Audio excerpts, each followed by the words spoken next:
Hello dear aspirants, स्वागत है आप सभी का एक बार फिर से the polity desk. I hope आपने स्टार्टिंग के 2 लेक्चर्स देख लिए होंगे। तो इससे पहले ये हम एक एनसीईआरटी बैच स्टार्ट किए हमने। तो इस एनसीईआरटी बैच में ये पॉलिटी मास्टर क्लासेस है जिसमें कि हम जो है वो शुरू से क्लास 9 से लेकर के और क्लास 12 की पॉलिटिकल साइंस की सभी एनसीईआरटीज को जो है वो कवर करने जा रहे हैं, जिसमें एक कंटिन्यूएशन है ये लेक्चर उसी सीरीज का, जिसमें कि हम थर्ड चैप्टर स्टार्ट कर रहे हैं। पिछले 2 चैप्टर हमने ऑलरेडी जो है वो कवर कर लिए हैं, जिनकी वीडियो जो है वो चैनल पे ऑलरेडी पोस्टेड है। ठीक है। अच्छा, तो इसमें हम देखते हैं कि थर्ड चैप्टर जिसका नाम है इलेक्टोरल पॉलिटिक्स। तो इस चैप्टर को पढ़ने का हमारा क्या ऑब्जेक्टिव है? एक्चुअली है क्या कि हमने जो है वो ऑलरेडी देख लिया था कि रिप्रेजेंटेटिव डेमोक्रेसी क्या होती है। हमने इस चीज को देख लिया था पिछले चैप्टर में कॉन्स्टिट्यूशनल डिजाइन में, और फर्स्ट चैप्टर में भी हमने डेमोक्रेसी में भी इसको देखा था कि 2 टाइप की डेमोक्रेसी, एक तो इनडायरेक्ट जिसको कहते हैं रिप्रेजेंटेटिव, और एक दूसरा फॉर्म है डायरेक्ट जो कि बहुत ही कम जगहों पे आज के टाइम पे प्रैक्टिस की जा रही है। ठीक है। जैसे कुछ देश हैं वहां पर डेमोक्रेसी डायरेक्टली नहीं, पूरी पूरी डायरेक्ट डेमोक्रेसी पूरी तरीके से नहीं प्रैक्टिस की जाती है, बट वहां पर कुछ इंस्ट्रूमेंट्स हैं डायरेक्ट डेमोक्रेसी के जो कि अपनाए जाते हैं। मैंने आपको ये भी बताया था कि अरविंद केजरीवाल जी ने जो है कुछ एलिमेंट्स इंट्रोड्यूस किए थे उस टाइम पर इंडिया में, जब शुरुआती दौर था उनका पॉलिटिक्स का। तो उस टाइम पर वो लोगों से पूछा करते थे कि भाई क्या करना है, तो लोग डायरेक्टली उनके साथ अपने ओपिनियंस को शेयर करते थे, जिसके बेसिस पे जो है वो डिसीजन लिए जाते थे। बट आगे चल के तो फिर वही है जो सभी का है, फिर सबका वही, उनका भी वही चल रहा है। ठीक है। अच्छा, इस चैप्टर में हमें ये फोकस मतलब पिछले वाले में हमने ये फोकस किया था कि भाई रिप्रेजेंटेटिव्स इलेक्ट कैसे होते हैं, बट इस वाले में हम ये फोकस करेंगे कि इलेक्शंस की एक्चुअली क्या इंपॉर्टेंस है डेमोक्रेसी में। Why are elections required in democracy. ठीक है। फिर हम इसमें ये देखेंगे कि फिर इलेक्टोरल कंपटीशन कैसे इंश्योर किया जाता है, इलेक्शंस किन तरीकों से होते हैं, कैसे, जैसे हम यूपीएससी एग्जाम के लिए वो compete कर रहे हैं। ठीक है। बहुत सारे बच्चे हैं, लाखों बच्चे हैं, तो लाखों जो है वो compete करते हैं कुछ पर्टिकुलर चुनिंदा सीट्स के लिए। सेम उसी तरीके से जो है, बस डिफरेंस ये है कि यूपीएससी एग्जाम में जो आईएएस आईपीएस और जो टॉप सर्विसेज है या फिर बाकी group A group B services की जो वैकेंसीज होती हैं वो somewhere they are varying around 1000। तो हम जो है वो लाखों लोग, lakhs of aspirants are aspiring for these 1000 seats. ठीक है। सेम इसी तरीके से हम थाउजेंड्स कह लेंगे, thousands of candidates are aspiring for those 543 seats in Lok Sabha and states में तो वैरी करता है। ठीक है। स्टेट्स में डिफरेंट डिफरेंट होती है अकॉर्डिंग टू पॉपुलेशन। सबसे ज्यादा किसकी है? उत्तर प्रदेश की है सीट्स। ठीक है। अच्छा, तो हम फिर इसमें ये देखा था कि हाँ, आगे हम ये देखने वाले हैं कि democratic versus non democratic elections कैसे होते हैं, कौन सी वो प्रैक्टिसेस होती हैं जो कि इलेक्शंस में मैंडेटरी हैं, अगर हैं तो वो डेमोक्रेटिक है, नहीं है तो वो नॉन डेमोक्रेटिक है। हमने ये देखना है अब आगे। ठीक है। अच्छा, फिर हम समझेंगे इंडिया के अंदर इलेक्शन का प्रोसेस क्या है, what is the process that is followed in election. Delimitation होता है, कॉन्स्टिट्यूएंसीज को डिवाइड किया जाता है पूरे देश को अलग अलग इलेक्टोरल कॉन्स्टिट्यूएंसीज में। वो डिवीजन किस क्राइटेरिया को फॉलो करते हुए होता है, कैसे ये इंश्योर किया जाता है कि जो हर एक कॉन्स्टिट्यूएंसीज है उनमें ऑलमोस्ट जो है वो बराबर बराबर लोग रहते हो, ताकि कोई अनफेयर ना हो, ताकि एक वोट किसी एक पर्टिकुलर कॉन्स्टिट्यूएंसी के इंसान की ज्यादा वैल्यू ना करे बजाय कि दूसरे कॉन्स्टिट्यूएंसी की किसी इंसान की वोट की। अच्छा, फिर इलेक्शन कैसे कंडक्ट होते हैं, रिजल्ट कब डिक्लेयर होता है। ठीक है। फिर हम कुछ आइडियल प्रैक्टिसेस को कंपेयर करेंगे कुछ रियल प्रैक्टिसेस से, कि आइडियली क्या होना चाहिए और रियलिटी क्या है इंडिया के अंदर। तो इसका मतलब, क्योंकि एक सिक्के के 2 पहलू होते हैं, ठीक है, और हमें दोनों पहलू देखने जरूरी है, इसलिए वो हम इस सेक्टर में देखेंगे। ठीक है। Assessment of elections in India. India के अंदर क्या इलेक्शन सच में फेयर है, इलेक्शन कमीशन ऑफ इंडिया क्या सच में फेयरनेस इंश्योर कर पाता है, क्या करता है ऐसा इलेक्शन कमीशन ऑफ इंडिया, फिर कोर्ट्स ऐसे क्या जजमेंट पास करते हैं जिससे कि ये कोशिश की जाती है कि फेयरनेस को इंश्योर किया जाए। ठीक है। अच्छा, अब देखो हम इसमें फिर आगे देखते हैं why do we need elections. ठीक है। मतलब अब हमारा टॉपिक स्टार्ट हो रहा है जिसमें हमें अब ये देखना है कि हमें एक्चुअली इलेक्शन की जरूरत है क्यों, why do we need elections. ठीक है। तो देखो, इलेक्शन इन डेमोक्रेसीज, तो इंडिया और बाकी भी ऐसे बहुत सारे देश हैं जहां पर इंडिया के जैसे ही, जहां पर जो है 100 के आसपास में देश हैं जहां पर इलेक्शंस होते हैं। ठीक है। तो रेगुलरली होते हैं। ठीक है। तो कुछ तो जो है वो नॉन डेमोक्रेटिक कंट्रीज हैं, वो भी इलेक्शन कंडक्ट कराती हैं कुछ लोगों के अंदर पॉपुलैरिटी के लिए, या फिर कोई कई और रीजंस होते हैं। ठीक है। जस्ट लोगों को दिखाने के लिए, थोड़ी बहुत लोगों को संतुष्टि दे देने के लिए कि हाँ भाई आप भी जो है वो डेमोक्रेसी में रह रहे हो। ठीक है। थोड़ा थोड़ा फील ले लो भाई।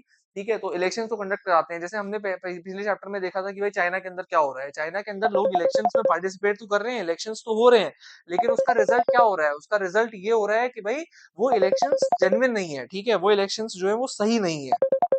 आ रही है बात समझ में? तो ये चीज़ है। अच्छा फिर डेमोक्रेसी विदाउट इलेक्शंस तो हम देखेंगे डेमोक्रेसी क्या सर्वाइव कर पाएगी बिना इलेक्शंस के? क्या बिना इलेक्शंस के हम कह पाएँगे कि हम डेमोक्रेसी में रह रहे हैं? तो direct rule by the people is impossible in large communities, ठीक है? एक्चुअली क्या होता है कि जब पॉपुलेशन मान के चलो कि 50,000 है, ठीक है? या उससे भी हम कम ही कहेंगे, ठीक है? मान लो 10,000 लोग कुल रह रहे हैं किसी एक पर्टिकुलर जगह, जैसे एंशिएंट टाइम में ग्रीस में सिटी स्टेट्स हुआ करते थे। जैसे जो है एंशिएंट टाइम में हमारे इंडिया के अंदर जो है अखंड भारत हुआ करता था और जहां पर जो है वो महाजनपदास का रूल था जब बुद्धिज्म और जैनिज्म राइज कर रहा था तो महाजनपदास में जो है पॉपुलेशन काफी कम रहा करती थी। तो जब जब पॉपुलेशन कम रही है तब तक it was feasible for everyone to take directly participation in the electoral process in the policy making, political processes, ठीक है? बट जब पॉपुलेशन बढ़ जाती है, जब पॉपुलेशन एक सर्टेन थ्रेशोल्ड को क्रॉस कर जाती है, उसके बाद it becomes practically impossible for everyone to take participation in the democratic process, for example like policy making, law making and everything, ठीक है? अच्छा, फिर हम देखेंगे कि पीपल लैक टाइम, भाई लोगों के पास एक तो टाइम भी नहीं है, ठीक है? अच्छा, लोग अगर मान लो पॉपुलेशन भी कम है, ठीक है? और तो लोग बेसिकली क्या करते हैं कि लोग डायरेक्टली पार्टिसिपेशन लेकर भी नहीं पाते हैं, भाई उनके पास टाइम नहीं है, उनको अपना काम करना है, ठीक है? लोग फिर बार-बार जो है यही बताते रहेंगे, यही जा-जा के पार्टिसिपेट करते रहेंगे कि भाई ये लॉ बनाओ, वो लॉ बनाओ। फिर मतलब ये फीजिबल नहीं लगेगा थोड़ा, ठीक है? नॉलेज नहीं होती, लोगों के पास चलो टाइम भी है, ठीक है, अलाउ भी किया जा रहा है लोगों को डायरेक्टली पार्टिसिपेट करना, बट फिर उसके बाद नॉलेज नहीं है लोगों को हर चीज़ की नॉलेज थोड़ी होती है। हर एक इंसान जो है वो जनरलाइज़ तो नहीं हो सकता ना, जनरली सब चीज़ के बारे में तो सबको नॉलेज नहीं हो सकती, तो in modern societies we require specialization, ठीक है? तो स्पेशलाइज़ेशन की बहुत ज़्यादा ज़रूरत होती है मॉडर्न सोसाइटीज़ में। तो अब उसकी वजह से जो है people directly can not take participation, तो hence people rule through representative. इसी वजह से जो लोग हैं वो क्या करते हैं, इसी वजह से लोग जो है वो अपने रिप्रेजेंटेटिव्स के थ्रू जो है वो इलेक्शन मतलब देश को चलवाते हैं, ठीक है? वो इलेक्ट करते हैं अपने रिप्रेजेंटेटिव, वो रिप्रेजेंटेटिव फिर फाइनली जाते हैं लॉ मेकिंग बॉडीज में और वहां से उन लोगों के बिहाफ पे जो है वो लॉ को पारित करते हैं, ठीक है? अच्छा, विच parties policies will guide governance and law making, तो अब देखो ये डिसाइड करना इलेक्शंस में डिसाइड हो जाता है ये, ठीक है? कि लोगों की बहुमत जो है वो किस तरफ जा रही है, लोगों की चॉइस किस तरफ जा रही है, तो लोग जिस भी पॉलिटिकल पार्टी को ज्यादा प्रेफरेंस, ज्यादा जो है वो सीट्स देते हैं, ठीक है, ज्यादा वोट देते हैं जिससे कि उन्हें ज्यादा सीट्स मिलती है, वही पॉलिटिकल पार्टी जो है वो मेजर डिसीजंस लेती है किसी भी देश के अंदर। सो दीज आर समथिंग, ठीक है? तो हमने देखा ये।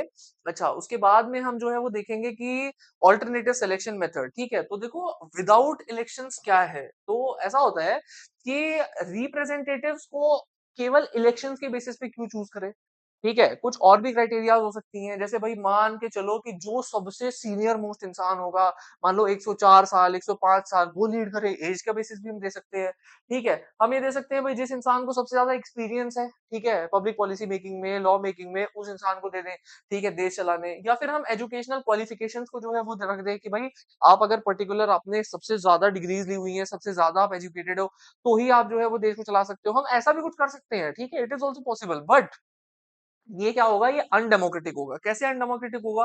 पहली बात तो देखो ये खुद में बहुत डिफिकल्ट हो जाएगा कि भाई कौन डिसाइड करेगा कि कितनी एज होगी, कौन डिसाइड करेगा क्या एजुकेशनल क्वालिफिकेशन होगी, और कौन डिसाइड करेगा कि सच में इस इंसान के पास में एक्सपीरियंस है कि नहीं है। तो उस क्राइटेरिया को फुलफिल करने के लिए फिर एक अलग बॉडी बनानी पड़ेगी। वो अलग बॉडी फिर कैसे काम करेगी, कैसे नहीं करेगी, उसको देखने, उसको सुपरवाइज करने के लिए फिर एक और बॉडी बनानी पड़ेगी। तो ऐसे तो फिर बड़ी दिक्कत हो जाएगी, फिर उन बॉडीज में जिसकी पावर रहेगी फिर वो ये डिसाइड करेंगे चीजें, सही नहीं होगा ऐसे, ठीक है? अच्छा, without elections people can not express approval और डिसअप्रूवल ऑफ लीडर्स। अच्छा, अगर मान लो इलेक्शन नहीं होंगे, अगर आप एज क्राइटेरिया रख दोगे और मान के चलो जो एज क्राइटेरिया वो सब कुछ फुलफिल कर दे रहा है जो इंसान, वो इंसान को लोग नहीं प्रेफर कर रहे हैं, उस इंसान को लोग नहीं चाहते हैं, ठीक है? भाई कई ऐसे बहुत पढ़े लिखे लोग होते हैं, कई ऐसे बहुत एक्सपीरियंस लोग होते हैं, बट लोग उन्हें नहीं चाहते, लोग पसंद नहीं करते उन्हें, ठीक है? तो लोग ये नहीं चाहेंगे ऑब्वियसली फिर कि वो लोग जो है बेशक उनके पास कितना एक्सपीरियंस हो कि वो लोग हमारे ऊपर रूल करें। तो फिर ऐसे में तो जो है फिर वही लोग आ जाएंगे अगर इलेक्शंस आप नहीं कंडक्ट कराओगे तो ये तो फिर गलत चीज हो जाएगी, ठीक है? अच्छा, इंपॉर्टेंस ऑफ इलेक्शन, तो इलेक्शन क्या करता है, एक मैकेनिज्म प्रोवाइड करता है, लोगों को एक मैकेनिज्म देता है जिससे कि लोग अपने रिप्रेजेंटेटिव को चूज कर सकें, इलेक्ट कर सकें और साथ में बदल भी सकें। अगर नेसेसरी लगे तो अगर डिसअप्रूव हो वो तो वो उसको डिसअप्रूव भी कर दे भाई अगले इलेक्शन में जाओ तुम्हें नहीं वोट देंगे ठीक है तो ये चीज है ensure leader govern as per their people's wishes ठीक है अब इलेक्शन से क्या इंश्योर होता है कि जो लीडर्स है इलेक्ट हो गए हैं तो वो लाइफ टाइम तो लीडर बन नहीं गए हैं इससे ये चीज इंश्योर हो पाती है कि भाई जो एक एक बार वन टाइम एक लीडर बन जाते हैं तो वो जो है वो लोगों के ही हिसाब से चलेंगे क्यों क्योंकि उन्हें पता है कि भाई 5 साल बाद लोग फिर डिसअप्रूव कर देंगे हमें अगर हम इनके हिसाब से नहीं चलेंगे तो ये चीज है ठीक है अच्छा और एसेंशियल फॉर रिप्रेजेंटेटिव डेमोक्रेसी और जो इलेक्शंस हैं they are very much essential for representative democracy election जो है वो they are very much required for representative democracy ठीक है अच्छा तो क्योंकि वरना फिर आप जो है अपने रिप्रेजेंटेटिव्स को कैसे चूज करोगे फिर तो सही नहीं हो पाएगा ठीक है अच्छा वोटर चॉइस इन इलेक्शन तो अब देखो वोटर्स के पास में इलेक्शंस के होने से क्या होता है वोटर्स के पास में ये चॉइस होती है कि who will make laws for them वो ये लोग चूज कर सकें ठीक है ताकि वोटर्स ये चूज कर सके कि कौन उनके लिए लॉ बनाएगा ताकि वोटर्स ये चूज कर सके कि who will form the government and take decisions कि वोटर्स ये चूज कर सके कि कौन जो है वो गवर्नमेंट फॉर्म करेगा और डिसीजंस लेगा मेजर देश के अंदर and which parties policies will guide governance in law making और कौन सी पॉलिटिकल पार्टी जो है वो जीतेगी जो कि गाइड करेगी पॉलिसी मेकिंग को ठीक है तो ये सारे काम जो है वो लोगों के हाथ में हो सके वोटर्स के हाथ में हो सके इसीलिए इलेक्शंस कंडक्ट कराए जाते हैं so that is why elections are very much important अब हम देखेंगे what makes an elections democratic ठीक है तो ऐसे कौन सी चीजें होती हैं जो किसी भी इलेक्शन को डेमोक्रेटिक बनाती हैं या फिर अनडेमोक्रेटिक बनाती हैं तो अब देखो इलेक्शंस तो डेमोक्रेटिक कंट्री में भी होते हैं और नॉन डेमोक्रेटिक कंट्री में भी होते हैं कौन से इलेक्शन सच में फेयर है कौन से इलेक्शन अनफेयर है ये बात हम कैसे डिसाइड करेंगे तो आगे चल के कुछ पैरामीटर्स देखेंगे हम ठीक है जैसे चाइना में भी इलेक्शंस होते हैं बट क्या है भाई पहले अगर किसी को इलेक्शन लड़ना है तो पहले कम्युनिस्ट पार्टी ऑफ चाइना का जो है वो अप्रूवल लेकर के आओ अरे भाई फिर तो मतलब सारी डोमिनेंस तो चाइनीज कम्युनिस्ट पार्टी की हो गई ठीक है तो बहुत रिग्ड है वहां पे इलेक्शंस भी ठीक है हमने जो है जिम्बाब्वे का भी केस देखा था हमने मेक्सिको का भी केस देखा था ठीक है इलेक्शंस भी हो रहे हैं सब कुछ ठीक चल रहा है लेकिन वही पॉलिटिकल पार्टी जीते जा रही है ठीक है तो ये तो गलत बात है ये तो सही नहीं है फिर ठीक है तो need criteria to distinguish democratic elections from the undemocratic election तो कुछ ना कुछ तो हमें क्या चाहिए हमें जो है कुछ ना कुछ क्राइटेरिया तो चाहिए तो some sort of criteria is required to distinguish the democratic elections from the non-democratic elections ठीक है देखो कुछ तो सोचना पड़ेगा ना इंसान भी देखो सोच रहा है ना कुछ तो जो है will have to think about this ठीक है कुछ तो जो है वो निकालना पड़ेगा ऐसा तो आप देखेंगे कि मिनिमम कंडीशंस क्या होती हैं कुछ ऐसी मिनिमम कंडीशंस के बारे में देखेंगे कि कम से कम इतना तो चाहिए अगर आपको किसी इलेक्शन को डेमोक्रेटिक बोलना है अगर आप चाहते हो कि आपके देश में इलेक्शंस डेमोक्रेटिक हो तो there are certain minimum conditions that has to be fulfilled अगर वो मिनिमम कंडीशंस फुलफिल नहीं होंगे तो तब के उस देश के अंदर जो इलेक्शंस हो रहे हैं हम उनको डेमोक्रेटिक इलेक्शंस नहीं बोल सकते हैं ठीक है तो देखो फर्स्ट कंडीशन क्या है first is universal adult suffrage ठीक है या फिर यूनिवर्सल एडल्ट फ्रेंचाइजी तो इसमें क्या होता है कि every citizen must have one vote and one value B R Ambedkar ji ने क्या कहा था कॉन्स्टिट्यूएंट असेंबली से खड़े होके कि भाई हमें जो है वो वन पर्सन वन वोट ही केवल नहीं चाहिए one person should have one vote and one vote should have one value ठीक है तो universal adult franchise and this principle universal adult franchise does not only आप लोगों को ये लगता होगा कि यूनिवर्सल एडल्ट फ्रेंचाइजी का मतलब ये है कि 18 साल से ऊपर के जितने भी लोग होंगे सबको वोट दे दो वही है बस यूनिवर्सल एडल्ट फ्रेंचाइजी ठीक है नहीं वो नहीं है हमें क्या करना है कि वन पर्सन वन वोट देनी है और one vote should have one value also ठीक है so this is the first criteria second is real choices अब देखो ऐसा नहीं होना चाहिए कि एक पर्टिकुलर मान लो कोई एक इलेक्टोरल कॉन्स्टिट्युएंसी है ठीक है उस इलेक्टोरल कॉन्स्टिट्युएंसी में इलेक्शंस हुए और इन इलेक्शंस में एकदम फेयर थे कोई रिगिंग नहीं कुछ नहीं एकदम बढ़िया से इलेक्शन हुए और एक एक्स वाई जेड नाम का इंसान जो है यहां से एज ए इलेक्टर और उनका रिप्रेजेंटेटिव चूज होके आ गए लेकिन हमने बाद में एक चीज नोटिस की कि एक्चुअली इस ए कॉन्स्टिट्युएंसी में जो लड़ने वाले कैंडिडेट्स थे वो केवल एक ही इंसान था जो यहाँ का रिप्रेजेंटेटिव बना तो क्या यहाँ पर सच में लोगों के पास में एक रियल चॉइस थी हमने चॉइस दी लोगों को कि भाई आप लो चॉइस और आप इलेक्ट करो अपने रिप्रेजेंटेटिव को बट क्या सच में लोगों के पास में चॉइस थी कहीं ऐसा तो नहीं कि ये जो एक रिप्रेजेंटेटिव था इसने डरा धमका करके जो है वहां बाकी जितने भी लोग लड़ना चाहते थे इलेक्शन उनको लड़ने नहीं दिया। कहीं ऐसा तो नहीं कि वहां पर जो है गुंडागर्दी बहुत ज्यादा है, इस इंसान का दबदबा इतना ज्यादा है कि जिसकी वजह से वहां पर जो है वो दूसरे लोग इलेक्शन लड़ ही नहीं पाते हैं। कहीं ऐसा तो नहीं है। तो इसका मतलब वो इलेक्शंस फेयरली डेमोक्रेटिक इलेक्शंस होंगे जहां पर रियल चॉइस मिले लोगों को। ऐसा नहीं है कि भाई आपके पास चॉइस ही नहीं है, केवल बीजेपी ही है, आपको वोट ही उनको देना है, तो फिर किस बात के इलेक्शन हो रहे हैं भाई? तो बीजेपी को ही वोट देना है तो फिर किस बात के इलेक्शन? या केवल अगर कांग्रेस ही है आपके देश में जिनको जो इलेक्शन लड़ रही है तो नहीं। तो इसीलिए there shall be real choice in terms of candidates also, in terms of political parties also. अगला है फिर रेगुलर इलेक्शंस। अब ऐसा नहीं कि आपने एक बार इलेक्शन कंडक्ट कराए और एक बार कराने के बाद में आपने जो है इलेक्शंस अगली बार करवाए ही नहीं। 5 साल हो गए, 10 साल हो गए, 20 साल हो गए, इलेक्शंस ही नहीं हो रहे, तो फिर किस बात के जो है वो इलेक्शंस है? तो तब तो हम नहीं बोलेंगे कि proper elections fair, free and fair election हो रहे हैं उस देश में, तब तो नहीं बोल सकते हम इस बात को। अगला है कि पीपल्स चॉइस प्रिवेल। देखो भाई, अब इलेक्शन में जो जीते, इलेक्शन जो है वो जिस तरीके से कंडक्ट हो, उसका जो रिजल्ट हो, the result of the elections, देखना समझना इस बात को कि the result of the elections must reflect real will of the people. ठीक है? जो इलेक्शन का रिजल्ट चाहे कुछ भी हो, but the elections result must reflect the will of the people. Election result को ये रिफ्लेक्ट करना जरूरी है कि क्या लोग क्या चाहते हैं, व्हाट पीपल वांट। ठीक है? तो एक तो ये चीज हो गई। अच्छा, फ्री एंड फेयर इलेक्शंस, कोई फॉर्जरी नहीं, कोई मैनिपुलेशन नहीं, कोई मिस्टेक नहीं, कोई कुछ नहीं, एकदम प्रॉपर तरीके से इलेक्शंस कंडक्ट होने चाहिए। ठीक है? तो these are some sort of minimum conditions for democratic elections. हम ये देख रहे हैं कि डेमोक्रेटिक इलेक्शंस कैसे होते हैं, तो ये वो कंडीशंस है जो डेमोक्रेटिक इलेक्शंस होने के लिए सेटिस्फाई होनी चाहिए। ठीक है? अच्छा, अब यहाँ पे बात है कि कंपटीशन। तो देखो, कंपटीशन क्यों जरूरी है? अब मान के चलो जैसे यूपीएससी एग्जाम है, तो यूपीएससी एग्जाम के अंदर अगर मान लो कि भाई 1000 सीट्स है, ठीक है, और उन 1000 सीट्स में केवल 2 ही हजार लोग स्टैंड कर पा रहे हैं, वहां जाके पेपर लिख पा रहे हैं। ठीक है? बाकी जितने लाखों बच्चे हैं उनको जो है वो अलाउ ही नहीं किया गया। ठीक है? गेट्स ही नहीं ओपन किए गए, उनको एंट्री ही नहीं दी गई सेंटर्स के अंदर। तो क्या यहाँ पर सच में कंपटीशन हो पाया? क्या इन सीट्स पे 2000 में से आप बोल दो कि नहीं जी, एक एक एक सीट के लिए दो बच्चे तो थे ना, तो कंपटीशन तो हुआ नहीं?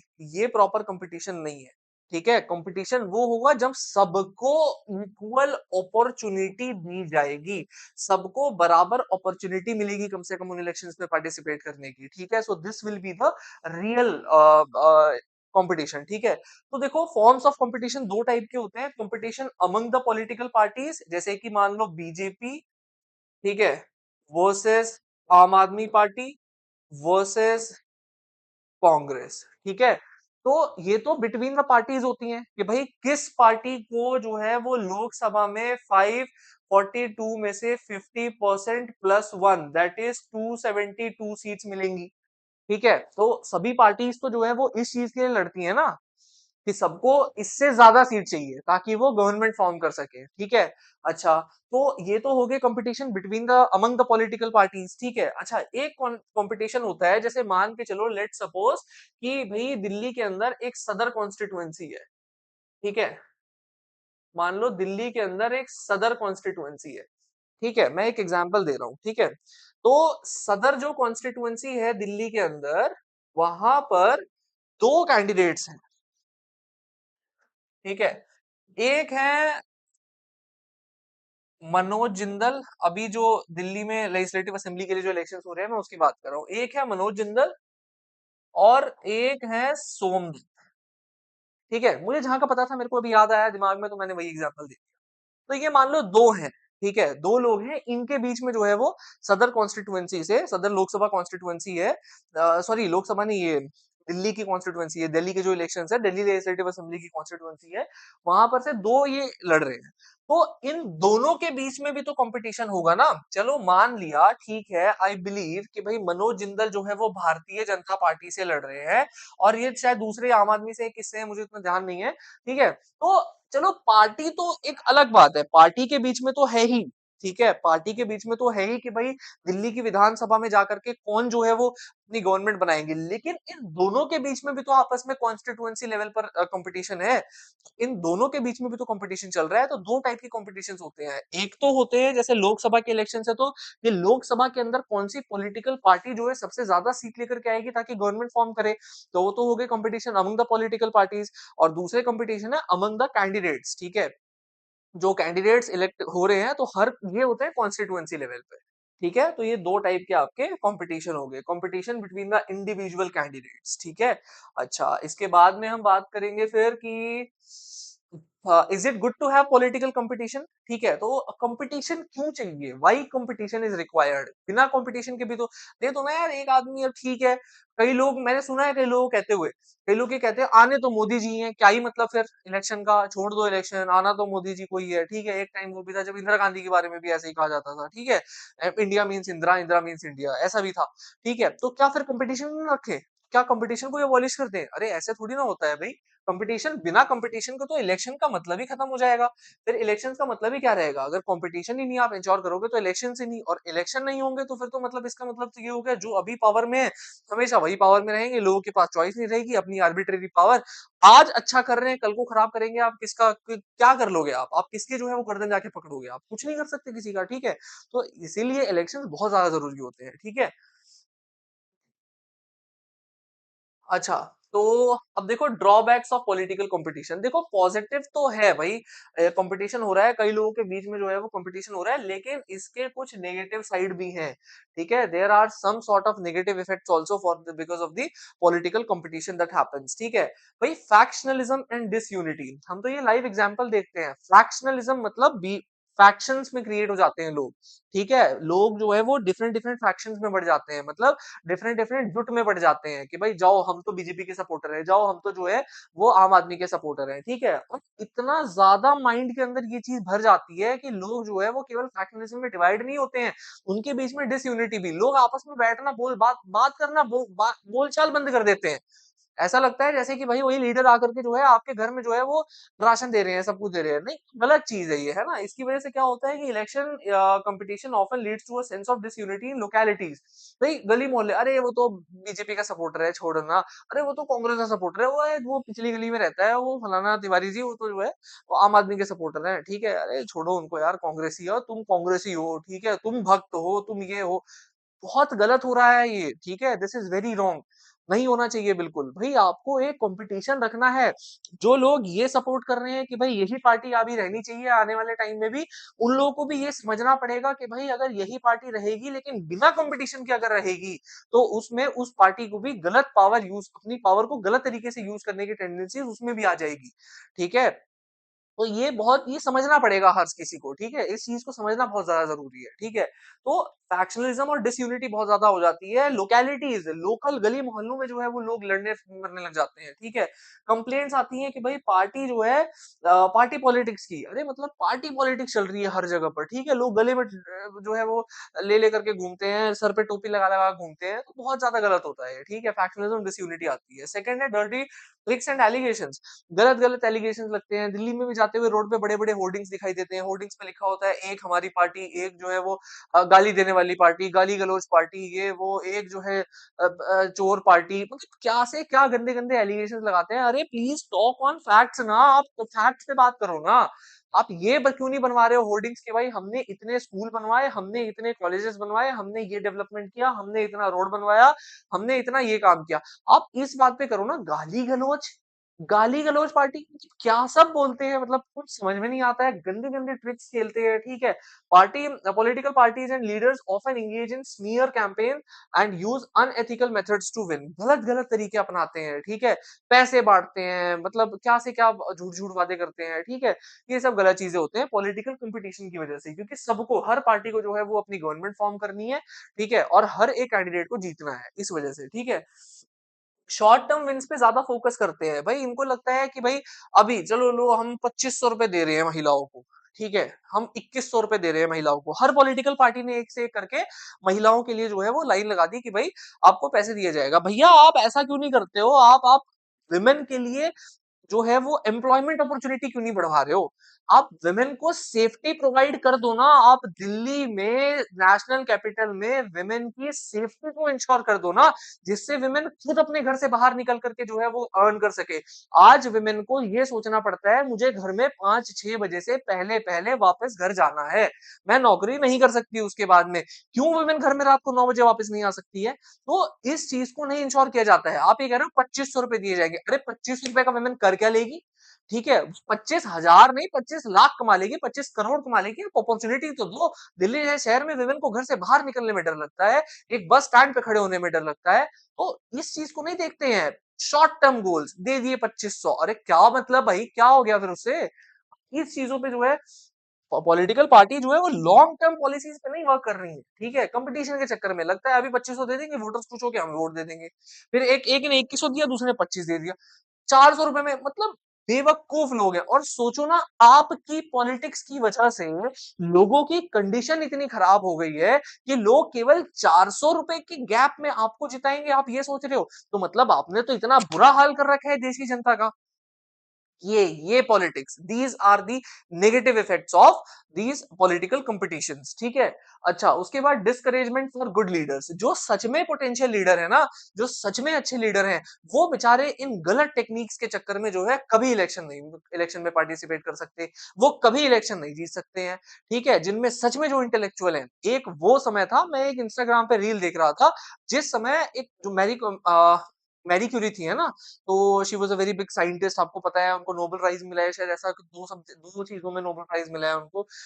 Please correct me if I am wrong. तो आपको पता है कि एक बार वो जब वो उस रील में ऐसा कुछ था कि जब वो एंटर कर रही है एक हॉल में, like madam Curie is coming, like people everyone lakhs of people stood and just clapped for her. मतलब एक वो टाइम था जब when people were actually worshipping intellectual capacities of the people. ठीक है, जब वो उनके सच में एकेडमिक स्किल्स के बेसिस पे जो है वो उनको जज किया करते थे। ठीक है, बट आज वो टाइम है कि आप जो है कुछ भी उल्टा उल्टा काम कर दोगे, कुछ भी उल्लू जुल्लू काम कर दोगे, तो आपको जो है लोग वोट देंगे। तो ये हमारी भी गलती है, ये केवल पॉलिटिकल पार्टीज की गलती नहीं है, इसमें हमारी भी मिस्टेक है। ठीक है, तो इसीलिए जो सच में अच्छे लीडर्स होते हैं, जो सच में जो गुड लीडर्स होते हैं, उन्हें जो है वो पॉलिटिक्स में आने का मौका नहीं मिल पाता है। ठीक है, वो पॉलिटिक्स में नहीं आ पाते हैं। ठीक है, तो एक ये बात हो गई।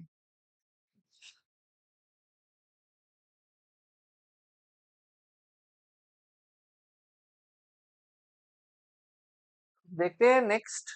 तो यहाँ पे ऐसा है कि is it good to have political competition, उसी का ये नेक्स्ट कंटिन्यूएशन है। तो ऐसा है कि कॉन्स्टिट्यूशन, तो देखो कॉन्स्टिट्यूशन में क्या है कि जब हमारा देश का संविधान बन रहा था, जब कॉन्स्टिट्यूशन बन रहा था, तो उस टाइम पर जो कॉन्स्टिट्यूशन मेकर्स थे उनको भी इस बात की अवेयरनेस थी, उन्हें भी ये बात पता थी कि अगर पॉलिटिकल कंपटीशन किया गया, अगर पॉलिटिकल कंपटीशन को ओपन रखा गया देश के अंदर, तो ये सब प्रॉब्लम जो हमने अभी पिछली बार में डिस्कस की, ये सब प्रॉब्लम्स आएंगी। these problems were bound to happen। ठीक है, क्योंकि ह्यूमन नेचर है ना, ये पॉलिटिकल थ्योरीज कई बार प्रूव भी करती है कि ह्यूमन नेचर थोड़ा ऐसा है ना। तो अब देखो, मैं जस्टिफाई नहीं कर रहा हूँ, बिल्कुल गलत है, गलत है। ठीक है, तो कई पॉलिटिकल थ्योरी जो प्रूव करती है गलत है ह्यूमन नेचर, वो ये प्रूव करती है कि ह्यूमन जो है वो एक नोबल सैवेज भी है, वो एक अच्छा ह्यूमन बीइंग भी है। ठीक है, तो देखो why political competition works. In an ideal world leaders would always act for the good of the people. अब देखो, अगर हम आइडियल वर्ल्ड की बात करें, अगर हम एक बहुत अच्छे संसार की बात करें जहां पर हर चीज बहुत अच्छे से हो रही है, वहां पर तो जो लोग हैं, वो लोग जो है वो अगर इलेक्ट होने के बाद में लोगों के भले के लिए ही काम करेंगे। ठीक है, बट इन रियलिटी क्या होता है, लीडर्स को जो है वो अपने कुछ पर्सनल पॉलिटिक्स के चक्कर में आ जाते हैं, उनके कुछ पर्सनल एम्बिशंस के चक्कर में आ जाते हैं लीडर्स। ठीक है, सो ड्यू टू समथिंग, ठीक है, कुछ अपने वो उनके पर्सनल इंटरेस्ट, ठीक है, उनको अपने घर में रखने हैं पैसे, ठीक है, उन्हें करप्शन करना है, तो उस वजह से जो है उनके पॉलिटिकल अपने पर्सनल एम्बिशंस या अपने पॉलिटिकल एम्बिशंस कि किसी को जो है वो नीचे से एकदम टॉप पे जाना है, ठीक है, प्राइम मिनिस्टर ही बनना है, तो उन एम्बिशन के चलते जो है they recourse to the wrong activities. ठीक है, leaders may want to serve the public but they might not know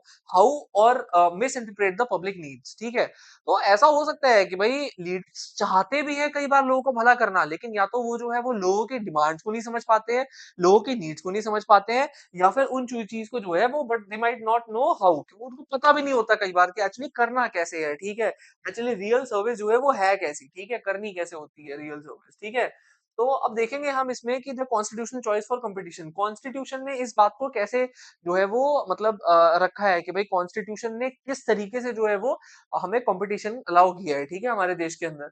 awareness of the people, वही बात है कि उनको भी पता था कि भाई जो है वो मतलब अगर हम अलाउ करेंगे कंपटीशन तो ये सब प्रॉब्लम्स आएंगी, ठीक है, they also new this thing, ठीक है। तो अब देखो आइडियल वर्ल्ड, ये शायद उसी स्लाइड का कंटिन्यूएशन है, ठीक है, नेक्स्ट स्लाइड में बढ़ते हैं।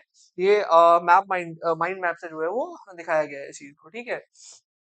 तो अब इसमें हम देखते हैं कि dealing with real world politics, अगर हम डील करें रियल वर्ल्ड पॉलिटिक्स, जो अभी प्रॉब्लम्स हो रही हैं, जो हमने पहले देखा कि जो इलेक्टोरल कंपटीशन की वजह से प्रॉब्लम्स आ रही हैं, ठीक है, तो उनको कैसे डील करें। तो एक तो improving leaders, one solution is to work on improving the knowledge and character of the political leaders. तो एक तरीका तो उसमें ये है कि एक तो ये काम करते हैं कि कुछ इन्वेस्टमेंट करते हैं, कुछ इंस्टीट्यूट बनाते हैं, कुछ जगह बनाते हैं जहां पर जो ये पब्लिक लीडर्स है, ये लीडर्स आएंगे और आकर के इनको नॉलेज मिलेगी और ये जो है अपने नॉलेज बेस को इंप्रूव करेंगे, ठीक है, एक बार इलेक्ट होने के बाद कि भाई लोगों ने तो आपको जो है इलेक्ट कर ही दिया, लोग तो चाहते हैं आपको, ठीक है, रखना, तो उसके बाद में आप आइए, अब थोड़ा कैसे सच में जो है लोगों के नीचे जाना जाता है, सिस्टमैटिक तरीके से समझते हैं। इसीलिए पॉलिटिकल साइंस इंपॉर्टेंट है, पॉलिटिकल साइंस की यही तो जरूरत है, ठीक है, गाइड करती है लोगों को, सिस्टमैटिक नॉलेज शेयर करती है अबाउट व्हाट इज पॉलिटिकल, ठीक है। तो हर पॉलिटिकल चीजों के बारे में सिस्टमैटिक नॉलेज हम पॉलिटिकल साइंस में पढ़ सकते हैं, ठीक है। कैसे रिसोर्सेज एलोकेट होती हैं, कैसे स्कार्स रिसोर्सेज एलोकेट होती हैं, कैसे जो है वो कोई भी कॉन्फ्लिक्ट हो सोसाइटी में उसको मैनेज किया जाता है, handling of the conflict and so many other things, ठीक है। अच्छा, तो system of reward and punishment, ठीक है। तो देखो एक रियलिस्टिक अप्रोच क्या है, ये भी अप्रोच सही है, ठीक है, कि भाई इस अप्रोच में हम जो है उनको आगे चल के नॉलेज दे, हम उनको सिखाएं, ठीक है, कि भाई कैसे करना है, कैसे नहीं करना, ठीक है, क्या सही है क्या गलत है, हम उनको सिखाएं, ये भी एक रियलिस्ट वे है, ठीक है। बट द मोर रियलिस्ट वे जो हमारे कॉन्स्टिट्यूशन मेकर्स ने अपनाया, ठीक है, वो अपनाया the system of reward and punishment, ठीक है। उन्होंने एक सिंपल एक चीज अपनाई कि भाई to create a system where leaders are rewarded for serving people and punish for failing to do so, जहां पर लोगों को वोट्स देकर के रिवॉर्ड किया जाएगा अगर वो इस बार अच्छा करेंगे तो, और उन्हें अगर नहीं अच्छा किया तो पनिश किया जाएगा बाय नॉट गिविंग वोट्स, ठीक है। तो ये एक सिस्टम हमारे कॉन्स्टिट्यूशन में अपनाया गया, इस सिस्टम को एक्चुअली हमारे कॉन्स्टिट्यूशन में अपनाया नहीं गया, ठीक है। अब कुछ ऐसी पहल हो रही है, ठीक है, तो जैसे एक आईआर इंस्टीट्यूट है सुषमा स्वराज जी के नाम पे, ठीक है, वहां पर जो है वो लीडर्स को प्रिपेयर किया जाता है, कुछ कुछ उनको ट्रेनिंग दी जाती है पॉलिसीज के बारे में, सब कुछ, तो ऐसे हैं चीजें, ठीक है। अब धीरे धीरे थोड़ी थोड़ी हो रही है ऐसी चीजें, ठीक है। लेकिन इस चीज को कंप्लीटली जो है वो कॉन्स्टिट्यूशन के हिसाब से नहीं अपनाया गया, ठीक है, तो बट ये इस रियलिस्ट वे को जो है वो अपनाया गया कि भाई अच्छा है अगर लीडर अच्छा कर रहे हैं तो उनको रिवॉर्ड दिया जाएगा, अच्छा नहीं करेंगे तो उन्हें पनिश किया जाएगा। बट कौन डिसाइड करेगा, who will decide this, so the public voter decide this reward and punishment through elections. तो एक बेस्ट तरीका ये है कि आप कैसे पनिश करोगे, आप कैसे रिवॉर्ड दोगे, आप कैसे जो है वो पनिश करोगे, बेस्ट तरीका ये है इलेक्शंस कंडक्ट करा दो, इलेक्शंस को ओपन रखो, फ्री एंड फेयर रखो, लोगों को अपनी चॉइस को एक्सरसाइज करने दो, ठीक है, उससे लोग अपने आप बता देंगे कि किसने हमारा अच्छा किया और किसने हमारा गलत किया, लोग खुद डिसाइड कर लेंगे, ठीक है, क्योंकि गवर्न भी अल्टीमेटली लोगों को ही होना है, हर काम जो हो रहा है वो लोगों के लिए ही हो रहा है, तो पीपल विल देमसेल्फ डिसाइड कि what is right and what is wrong, ठीक है। So this was considered to be the best system, ठीक है। तो यही जो है हमारे कॉन्स्टिट्यूशन मेकर्स ने आगे चल के अपनाया, ठीक है। अब ये है कि रोल ऑफ इलेक्टोरल कंपटीशन, तो देखो इलेक्टोरल कंपटीशन का और फायदा क्या है, ठीक है, इस इलेक्टोरल कंपटीशन का हम ये देख रहे हैं कि एक और बेनिफिट जो है वो क्या है, इट प्रोवाइड्स इंसेंटिव, ठीक है। इंसेंटिव एज इन क्या होता है कि एक, जैसे हमें मान के चलो कि भाई घर पे बोलते थे ना कि 12th के बोर्ड्स में अच्छे नंबर ले आओ, आपको जो है वो एक बाइक दिलवा देंगे, ठीक है, 8th क्लास में अच्छे नंबर ले आओ, आपको साइकिल दिलवा देंगे, ठीक है, आपको फोन मिल जाएगा, अपना अपना पर्सनल फोन है ना, तो अच्छे नंबर ले आओ, तो ये क्या देते थे, हमें इंसेंटिव देते थे। तो ये सेम तरीका है कि भाई लीडर्स को भी जो है वो इलेक्टोरल कंपटीशन से क्या होता है, अगर कंपटीशन नहीं होगा तो उनके पास कोई इंसेंटिव ही नहीं होगा कि वो काम करे, ठीक है, उनको ये रहेगा कि भाई अरे हम तो जो है वो कुछ भी करें, जीतना तो हम नहीं है। इलेक्टोरल कंपटीशन होता है इस वजह से लीडर्स को क्या है, एक इंसेंटिव मिलता है लोगों के हित में, लोगों के भले के लिए काम करने का इंसेंटिव, ठीक है? उन्हें लगता है भाई अच्छा करेंगे तो फिर जो है वो हमें ही वोट मिलेगा, ठीक है? If they address public issues effectively their popularity and chances of winning increases. भाई ऐसा सिस्टम अडॉप्ट किया गया है हमारे देश में, जिसमें अगर लीडर्स अच्छा करेंगे तो उनका जो मतलब उनका जो प्रोबेबिलिटी है कि उनको दोबारा से इलेक्ट किया जाएगा वो बढ़ जाएगी, ठीक है? If they fail to serve the people, तो उनका जो रिस्क है इलेक्शंस को हारने का वो बढ़ जाएगा, ठीक है? फिर वो इलेक्शंस को हारने की प्रोबेबिलिटी वो बढ़ जाएगी, ठीक है? अच्छा, तो मार्केट एनालॉजी ये ऐसा ही है कि जैसे एक शॉपकीपर क्या करता है कि वो basically shopkeeper must serve customer well to maintain profits, political leaders must serve the people to stay in power. जैसे एक शॉपकीपर, वो शॉपकीपर सबसे बेस्ट होता है, वो शॉपकीपर बेस्ट नहीं होता जो 10 रुपए ज्यादा लगा रहा है, 10 रुपए कम में दे रहा है, सामान ले जाओ जी।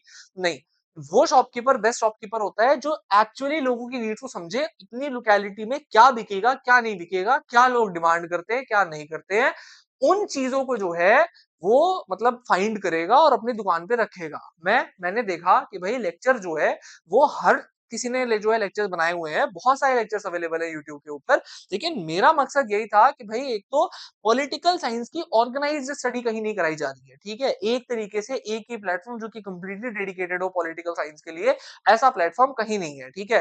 तो मेरा यही मानना था कि ये काम करते हैं भाई, एक ऐसा प्लेटफॉर्म बनाते हैं जहां पर एक डेडिकेटेड लोगों के नीड्स को, पीपल जो एस्पिरेंट्स हैं, ठीक है, जो स्टूडेंट्स हैं, उनकी नीड्स को सर्व करने के लिए एक डेडिकेटेड प्लेटफॉर्म बनाया जाएगा जहां पर सारी चीजें पॉलिटिकल साइंस से रिलेटेड अवेलेबल होंगी, ठीक है? तो उसी चीज को मैंने पूरा किया। तो मैं क्या कर रहा हूँ अब, मैं जो है लोगों का इंटरेस्ट समझ करके इस काम को कर रहा हूँ, देखते हैं कि जो है आप लोग कितना सपोर्ट करेंगे मुझे। तो ऐसे ही जो पॉलिटिकल लीडर्स हैं, they must serve the people to stay in power. ऐसे ही जो पॉलिटिकल लीडर्स हैं उनको भी लोगों को सर्व करना पड़ेगा अगर उन्हें पावर में रहना है तो, ठीक है? अच्छा, उसके बाद में हम नेक्स्ट देखते हैं। देखो नेक्स्ट कंक्लूजन में यही है कि बेनिफिट्स ऑफ पॉलिटिकल कंपटीशन हमने देख ही लिया कि भाई इससे डिवीजन होता है, चैलेंजेस होते हैं इलेक्टोरल कंपटीशन, लेकिन ये इंश्योर करता है कि लीडर्स मोटिवेटेड रहें और लोगों के हित में काम करें 5 साल जीतने के बाद भी, पूरे 5 साल, ठीक है? तो political competition hold leader accountable. भाई उनसे मांग हिसाब, मतलब भाई उन्हें हिसाब देना पड़ेगा, ठीक है? क्यों देना पड़ेगा? उन्हें दोबारा जीतना है ना।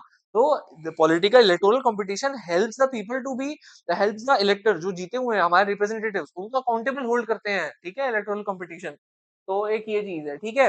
Much like market forces hold businessman accountable. जैसे मार्केट फोर्सेस, अगर सही से आप मार्केट के हिसाब से नहीं चलोगे तो आप डूब जाओगे, ऐसे ही जो है अगर लीडर्स मार्केट के मतलब लोगों के हिसाब से नहीं चलेंगे तो वो भी अगले इलेक्शंस में जीत नहीं पाएंगे, ठीक है?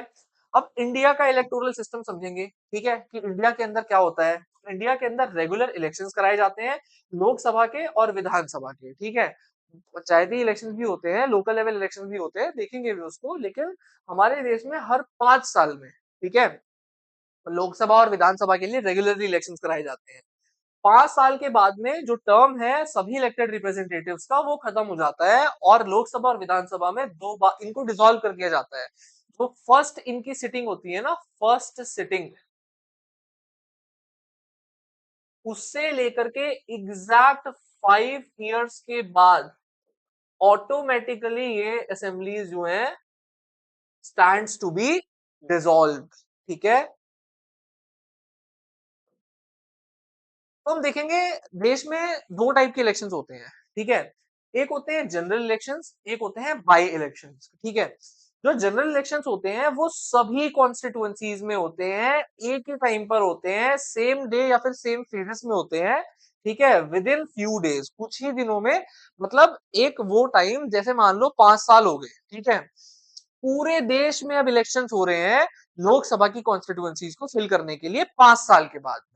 तो वो इलेक्शन जो हर जगह होते हैं, सभी जगह में कंडक्ट कराए जाते हैं, ठीक है, ताकि सारी सीट्स को, क्योंकि वो पूरी लोकसभा डिसॉल्व हो गई है, सारी सीट्स को फिल किया जा सके, तो वो होते हैं जनरल इलेक्शन। लेकिन क्या होता है, जैसे मान के चलो किसी एक पर्टिकुलर कॉन्स्टिट्यूएंसी में, ठीक है, मान लो पर्टिकुलर कॉन्स्टिट्यूएंसी जैसे कॉन्स्टिट्यूएंसी एक्स, ठीक है, यहां पर क्या हुआ कि यहां पर या तो वहां के जो रिप्रेजेंटेटिव थे उन्होंने रिजाइन कर दिया, ठीक है, या वो डिस्क्वालीफाई हो गए, या फिर उनकी मान लो डेथ हो गई, ठीक है? तो कुछ ऐसे कारणों की वजह से अगर किसी सिंगल कॉन्स्टिट्यूएंसी में कोई वेकेंसी आ जाती है, तो उस वैकेंसी को फिल करने के लिए केवल उस कॉन्स्टिट्यूएंसी में जो इलेक्शंस कंडक्ट कराए जाते हैं उनको बोलते हैं by election. So sometime elections are held only for a single constituency to fill a vacancy due to the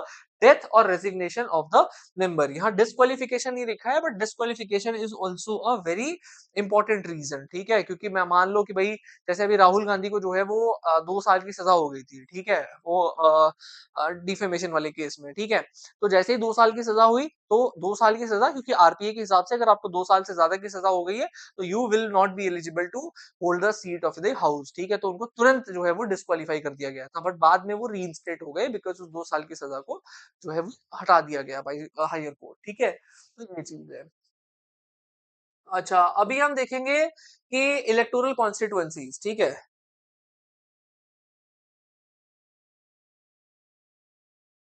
हाँ, तो इलेक्टोरल कॉन्स्टिट्युएंसीज देखेंगे हम. अरे और जूम कैसे होता है पता नहीं.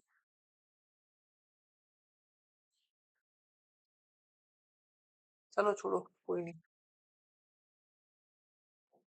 तो इलेक्टोरल कॉन्स्टिट्युएंसीज देखेंगे. देखो, एरिया बेस्ड रिप्रेजेंटेशन है. Area based system of representation. देखो इसका क्या मतलब है. इसका मतलब ये है कि पूरे देश को, ठीक है, एक डीलिमिटेशन कमीशन बैठती है.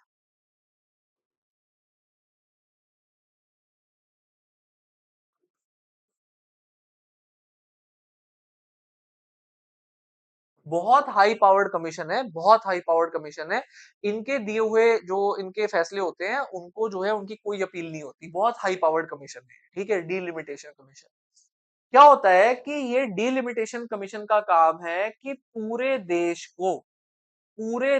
को जितनी सीट्स हैं, लोकसभा के अगर इलेक्शंस हो रहे हैं तो जैसे मान लो ये पूरा देश है. ठीक है, इस पूरे देश को 542 सीट्स में, 543 सीट्स में डिवाइड किया जाएगा. ठीक है, पूरे देश को क्या किया जाएगा, 543 पार्ट्स में डिवाइड किया जाएगा. ठीक है, और हर एक एरिया को क्या कहेंगे, इलेक्टोरल कॉन्स्टिट्युएंसी. ठीक है, क्या कहेंगे, इलेक्टोरल कॉन्स्टिट्युएंसी. ठीक है, तो पूरे देश को 543 पार्ट्स में डिवाइड कर दिया. ये चीज इंश्योर करने की कोशिश की जाती है कि जैसे मान लो अगर ये एक सीट है, ठीक है, और यहाँ ये सीट है, या फिर ये जितनी भी सारी सीट्स है, इस बात को करने की कोशिश की जाती है कि इन सीट्स में जो पॉपुलेशन है, ठीक है, जो पॉपुलेशन है वो बहुत ज्यादा वैरी ना करे. ऑलमोस्ट ये कोशिश की जाती है कि हर एक सीट की जो पॉपुलेशन है, हर एक इलेक्टोरल कॉन्स्टिट्यूएंसी की, उस पॉपुलेशन को ऑलमोस्ट बराबर रखा जाएगा. ठीक है, ये क्यों किया जाता है कि अगर मान लो कि यहाँ की पॉपुलेशन ज्यादा है और यहाँ की पॉपुलेशन कम है, तो इस वजह से क्या होगा, यहाँ पे ज्यादा पॉपुलेशन है, लेट सपोज यहाँ 50 लोग हैं तो 50 लोगों का एक वोट है, मतलब एक सीट हो गई.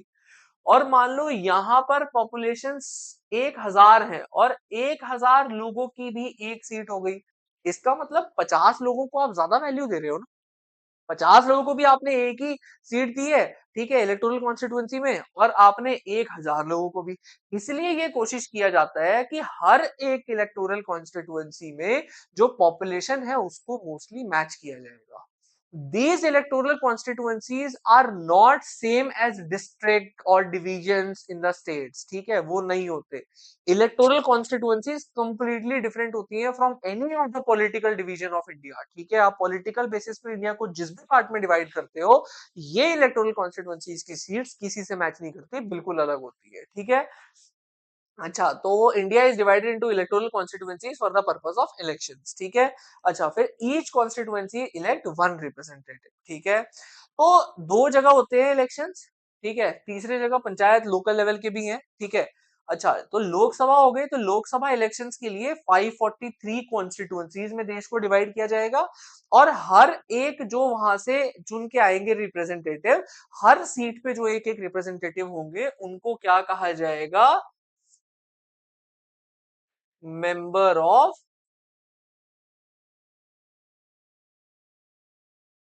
पार्लियामेंट. ठीक है, उनको क्या कहा जाएगा, मेंबर ऑफ पार्लियामेंट. ठीक है, चाहे वो लोकसभा के मेंबर हो, चाहे वो राज्यसभा के मेंबर हो, सबको क्या कहा जाएगा? Member of parliament. ठीक है। अच्छा, हम राज्यसभा की यहाँ पे क्यों नहीं बात कर रहे हैं? क्योंकि राज्यसभा के सीट्स के लिए डायरेक्ट इलेक्शंस नहीं होते हैं। उनकी सीट्स के लिए जो इलेक्शंस होते हैं उनका एक अलग तरीका होता है, जो हम इंडियन पॉलिटिक की क्लासेस में देखेंगे। ठीक है। अच्छा, अब देखो मेरी बात सुनो, तो इनको क्या कहते हैं? एमपीज कहते हैं, मेंबर ऑफ पार्लियामेंट। विधानसभा क्या होती है? हर एक स्टेट में एक लेजिस्लेचर होता है जिसको हम बोलते हैं स्टेट लेजिस्लेटिव असेंबली। ठीक है। उत्तर प्रदेश, आंध्र प्रदेश, तेलंगाना, बिहार, महाराष्ट्र, ऐसे कुछ स्टेट्स है जहां पर लोकसभा राज्यसभा की तरह ही एक दूसरी असेंबली भी होती है जिसको बोलते हैं एसएलसी, स्टेट लेजिस्लेटिव काउंसिल। ठीक है। तो हम यहाँ पर जो बात कर रहे हैं वो बात कर रहे हैं एसएलए की, स्टेट लेजिस्लेटिव असेंबली की, जिसको एक टर्म और है जिसका, जिसको कहते हैं विधान सभा। ठीक है। तो इसको कहते हैं विधानसभा। इसमें पूरे स्टेट को अलग अलग कॉन्स्टिट्युएंसीज में डिवाइड किया जाता है। हर एक कॉन्स्टिट्युएंसी के जो मेंबर होते हैं उनको कहा जाता है MLA, member of legislative assembly. इसमें भी सेम ही प्रक्रिया अपनाई जाती है। एक किसी भी स्टेट को जो है वो अलग अलग अलग अलग इलेक्टोरल कॉन्स्टिट्युएंसीज में डिवाइड कर दिया जाएगा। इन कॉन्स्टिट्युएंसीज में भी ये कोशिश की जाएगी हर एक कॉन्स्टिट्युएंसी में जो मेंबर्स हैं, जो लोग हैं वोटर्स, उनके नंबर को ऑलमोस्ट बराबर रखा जाए। फिर जो है यहाँ के मेंबर्स को हम क्या बोलते हैं? Member of legislative assemblies. In constituencies की वोटर लिस्ट को बनाना, यहाँ पर इलेक्शंस कंडक्ट कराना, लोकसभा एज वेल एज विधानसभा, इसकी जिम्मेदारी इलेक्शन कमीशन ऑफ इंडिया की है। ठीक है। जिसको हम, जिसके काम को, जिन चीजों को हम आगे देखेंगे। ठीक है। अच्छा, फिर बात आती है पंचायत एंड म्युनिसिपल इलेक्शंस की। Panchayat and municipal elections village और टाउन लेवल पे होते हैं, जिसमें कि विलेज या टाउन्स को क्या किया, जैसे इसमें तो इलेक्टोरल कॉन्स्टिट्युएंसी में डिवाइड किया जाता है जिसको कॉन्स्टिट्युएंसी बोलते हैं। ऐसे ही एक किसी भी विलेज को या फिर किसी भी एक टाउन को जो अलग अलग पार्ट्स में डिवाइड किया जाता है उसको कॉन्स्टिट्युएंसी नहीं, वार्ड्स बोलते हैं। ठीक है, वार्ड्स, WARDS, ये क्या होते हैं? ये होते हैं वार्ड्स। ठीक है। अच्छा, स्टेट जो पंचायत है, तो पंचायत में क्या किया जाता है कि हर एक वार्ड से एक रिप्रेजेंटेटिव जीतते हैं, जो वहां की विलेज बॉडी हो चाहे अर्बन लोकल बॉडी हो, उसमें जो है वहां के पर्टिकुलर, उस पर्टिकुलर वार्ड के लोगों को रिप्रेजेंट करते हैं। ठीक है। आगे देखेंगे।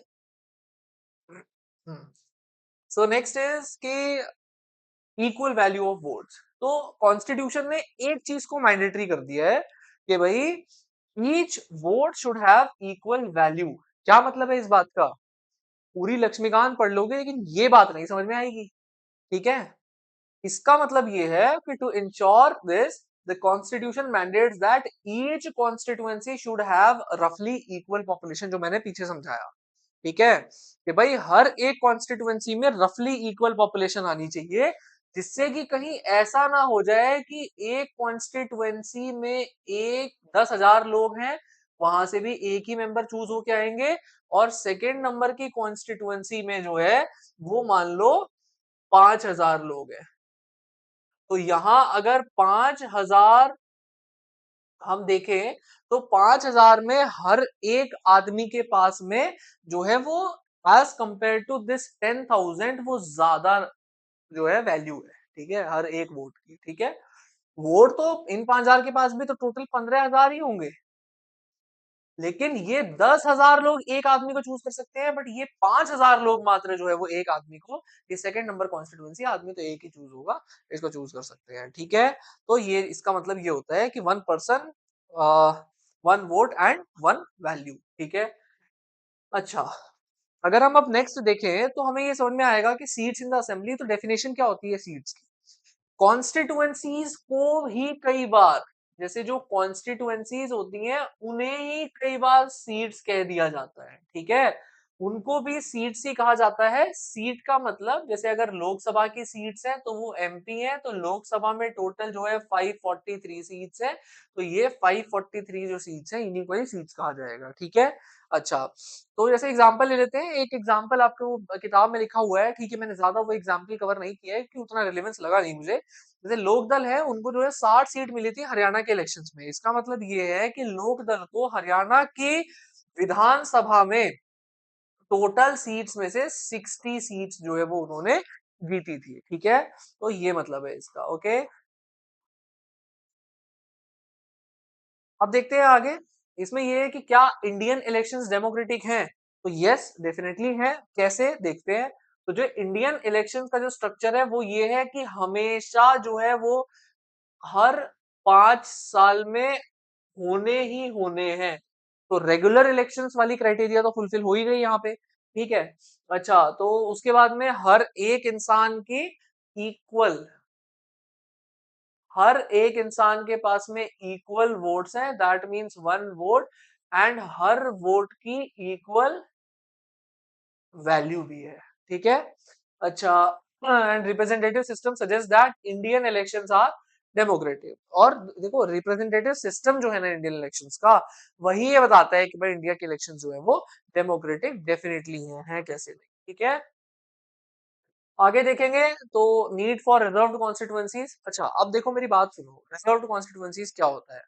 देखो, क्योंकि हमारे देश में हमेशा से जो है वो ब्रिटिशर्स के टाइम पर जमींदारी सिस्टम रहा है, ठीक है। उस टाइम पर कुछ लैंडलॉर्ड्स, तालुकदार, उनके पास बहुत ज्यादा डोमिनेंस हुआ करता था, और मोस्टली वो लोग बिलोंग किया करते थे अपर कास्ट से, ठीक है, अपर कास्ट से, ठीक है। अच्छा, इस वजह से क्या है कि हमारे देश में जो लोअर कास्ट के लोग, एससी, एसटी, या फिर बाद में चल के तो ओबीसीज भी, तो उनको जो है वो मतलब कैटेगराइजेशन हो पाया फिर कि हाँ ये पर्टिकुलर ओबीसीज भी हैं, अदर बैकवर्ड कास्ट भी है, ठीक है। तो सेकंड बैकवर्ड क्लास कमीशन ने तो ओबीसी भी बता दिया था, ठीक है। अच्छा, तो अब मेरी बात सुनना कि हमारे देश के एक दुर्भाग्य है कि भाई कुछ एक कास्ट ऐसी है कि जिनको पॉलिटिकल फ्रीडम उतनी नहीं है। उनके पास या तो रिसोर्सेज नहीं है, उनके पास एक जो है वो सपोर्ट बेस नहीं है, उनके पास में जो है इतनी पावर नहीं है कि वो अपर कास्ट के लोगों के अगेंस्ट जाकर के वहां से इलेक्शंस जो है वो लड़ सके। तो इसीलिए हमारे कॉन्स्टिट्यूशन ने इस बात को फाइंड आउट किया, और एक बात जो है एक रेमेडिफाई किया इस चीज को। कैसे रेमेडिफाई किया, क्या किया कि जैसे मान के चलो ये लोकसभा के इलेक्शंस हो या फिर मान लो स्टेट लेजिस्लेटिव असेंबली के इलेक्शंस हो, ठीक है। दोनों इलेक्शंस में एक चीज की, जैसे मान लो कि यहाँ पर टोटल जो है वो एक पर्टिकुलर नंबर है कि भाई इतने जो है यहाँ पर सीट्स हैं, ठीक है। तो उतने ही इलेक्टोरल कॉन्स्टिट्यूएंसीज में उस पर्टिकुलर जो है देश को, मान लो लोकसभा के इलेक्शन ले लो, तो उनको डिवाइड किया जाता है, ठीक है। अब क्या किया जाता है कि यहाँ क्या कर दिया जाएगा कि देखा जाएगा कि भाई total population of lower caste कितनी है। लेट सपोज पता चला कि भाई यहाँ पर 15% जो है एक पर्टिकुलर बैकवर्ड कास्ट के लोग जो है वो रहते हैं, बैकवर्ड कास्ट के लोग, ठीक है। तो यहाँ क्या क्या किया जाएगा कि 15% या कुछ भी नंबर ले लो, जो आगे मैं बताऊंगा कि 19 में कितना था, ठीक है। तो एक कुछ पर्टिकुलर उतनी ही सीट्स को जो है ऐसे डिमार्केट कर दिया जाएगा कि भाई यहां से केवल उसी एससी और एसटी का ही व्यक्ति इलेक्शन लड़ सकता है। उसके अलावा किसी और कास्ट के इंसान को वहां से इलेक्शन लड़ने की अनुमति नहीं मिलेगी। इसको कहते हैं the system of reserved seats, ठीक है। Every person has the right to get elect and be elected, लेकिन वीकर सेक्शन जैसे एससी एसटी है वो उनको डिसएडवांटेज फेस करनी पड़ती है, क्योंकि उनके पास रिसोर्सेज नहीं है, एजुकेशन नहीं है, उनका उतना इन्फ्लुएंस नहीं है, उनका उतना सपोर्ट बेस नहीं है। तो बिना रिजर्वेशन के उनकी वॉइस जो है वो सुनी नहीं जाएगी, उनको रिप्रेजेंटेशन नहीं मिलेगी कभी भी, ठीक है। इसीलिए क्या किया गया है, इसीलिए रिजर्वेशन फॉर एससीज एंड एसटीज, तो कुछ सीट्स को एससीज और एसटीज के लिए रिजर्व कर दिया जाता है कि भाई ये सीट्स अगर एससी की सीट है, यहां से केवल एससी रिजर्व कैंडिडेट ही जीत पाएगा, यहां लड़ पाएगा इलेक्शन। ये एसटी की सीट्स हैं, ठीक है, एसटी की कैंडिडेट्स हैं, तो यहां पर एसटी रिजर्व सीट से केवल वही एसटी की कैंडिडेट जो है वो इलेक्शन लड़ पाएंगे। तो अब देखो 2019 का डेटा, 2019 के इलेक्शंस का डेटा ये बोलता है कि एससी की 84 सीट्स थी, 47 सीट्स एसटी की थी। तो ये हो गया कि भाई, और ये सीट्स कैसे, ऐसे ही नहीं कि भाई कोई भी आया उसने बोल दिया कि भाई 84 कर दो भाई, इतना कर दो, नहीं ऐसे नहीं।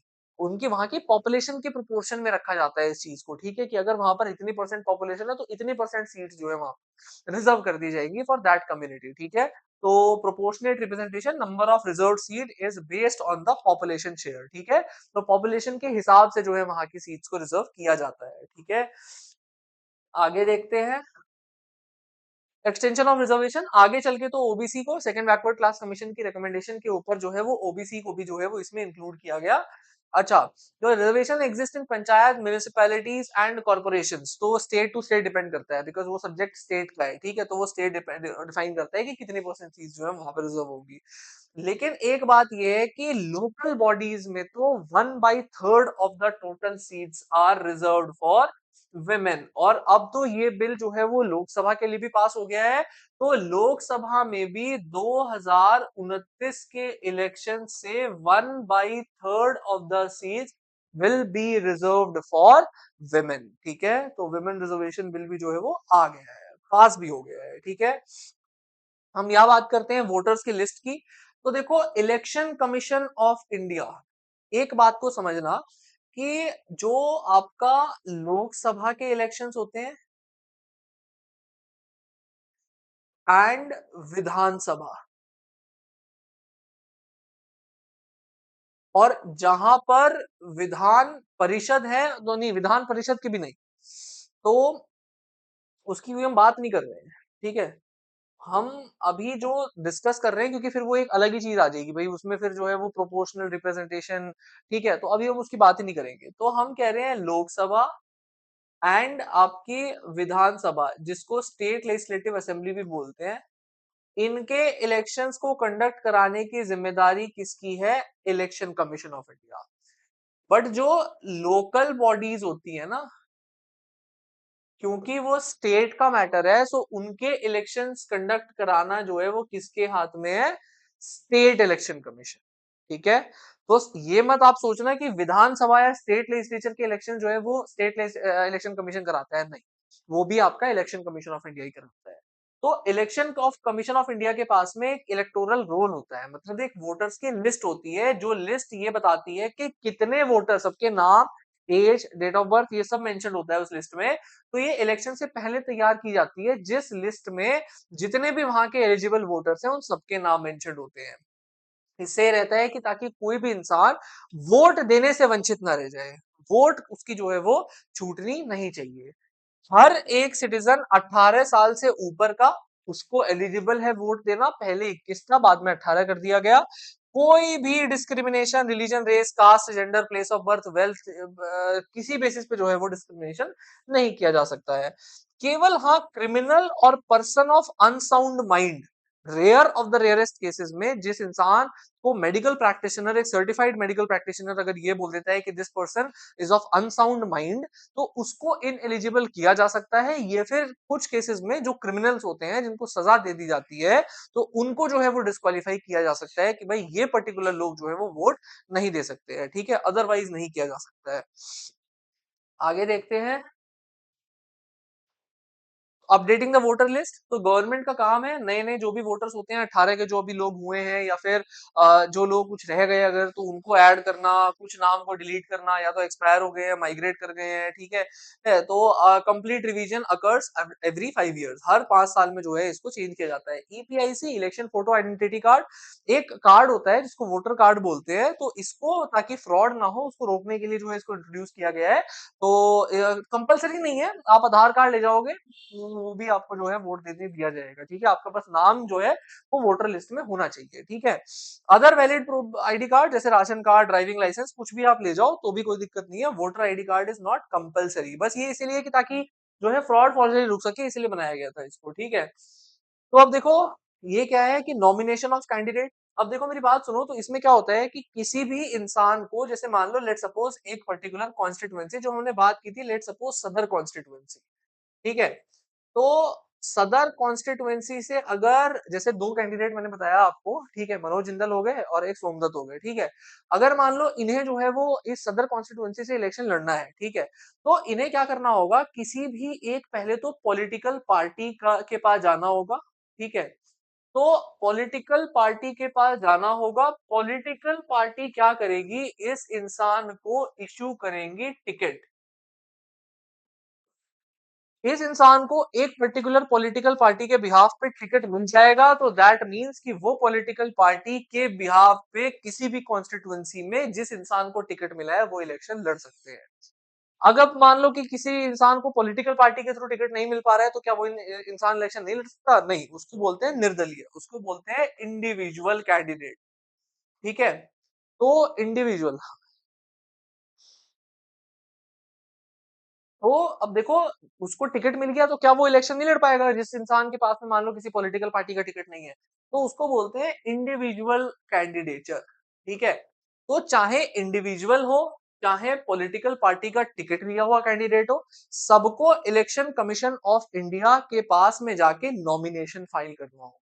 ठीक है, जिस अब देखो, राइट टू कंटेस्ट इलेक्शन, क्योंकि सबके पास में इलेक्शन को कंटेस्ट करने का राइट है, तो any eligible voter can contest election. बस मिनिमम एज वोट देने के लिए 18 है, बट इलेक्शन कंडक्ट करने कंटेस्ट करने के लिए 25 साल है। ठीक है, अच्छा, तो अच्छा, लोकल बॉडी की एज जो है मिनिमम 21 ही है। ठीक है, कंफ्यूज नहीं होना। बस हाँ, लोकसभा की अगर हम बात करें, दैट इज 25 ईयर्स। ठीक है, अच्छा, तो restriction only in extreme cases, बहुत कम ही केसेस ऐसे होते हैं, कुछ बहुत हीनियस क्रिमिनल केसेस, जिनमें कि उस इंसान के इलेक्शन को कंटेस्ट करने के राइट को भी जो है वो रोका जाता है। तो नॉमिनेशन मैंने आपको बता दिया, कैंडिडेचर मैंने आपको समझा दिया।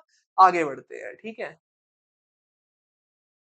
तो क्या होता है पॉलिटिकल पार्टी? तो पॉलिटिकल पार्टी जो है वो नॉमिनेट करती है किसी भी कैंडिडेट को। ठीक है, candidate gets the party symbol, और फिर जैसे अगर मान लो किसी एक पार्टी ने एक इंसान को, मान लो ए नाम के इंसान को नॉमिनेशन मतलब टिकट दे दिया, तो उसको जो है वो नॉमिनेट किया है कि भाई ये हमारे बिहाफ पे जो है वो इस पर्टिकुलर कॉन्स्टिट्यूएंसी से इलेक्शन लड़ सकते हैं। तो इस इंसान को क्या राइट मिल गया कि ये इस पर्टिकुलर पॉलिटिकल पार्टी के सिंबल को, साइन को, नाम को इस्तेमाल कर सकते हैं वहां पे इलेक्शन जीतने के लिए।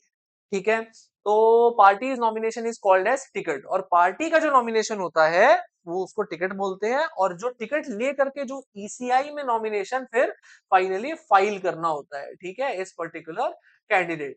ठीक है, तो नॉमिनेशन प्रोसेस ये है कि candidate must fill a nomination form और एक सिक्योरिटी डिपॉजिट, जो कि आरबीआई में इन्हें जो है वो सिक्योरिटी डिपॉजिट कराना होता है। सिक्योरिटी डिपॉजिट जो है वो, अगर फिर इन्हें पर्टिकुलर कुछ बहुत छोटा नंबर होता है, अगर उतने वोट नहीं मिले तो सिक्योरिटी डिपॉजिट इन्हें वापस नहीं होगा, और सिक्योरिटी डिपॉजिट भी कम ही होता है, 5-7-10 हजार रुपए का होता है। ठीक है, ये इसलिए ताकि जो मतलब कोई भी फिर खड़ा हो जाए इंडिविजुअल में कि भाई मेरे को भी जो है वो इलेक्शन लड़ना है, उसको डिस्करेज करने के लिए है फिर ये चीज। ठीक है,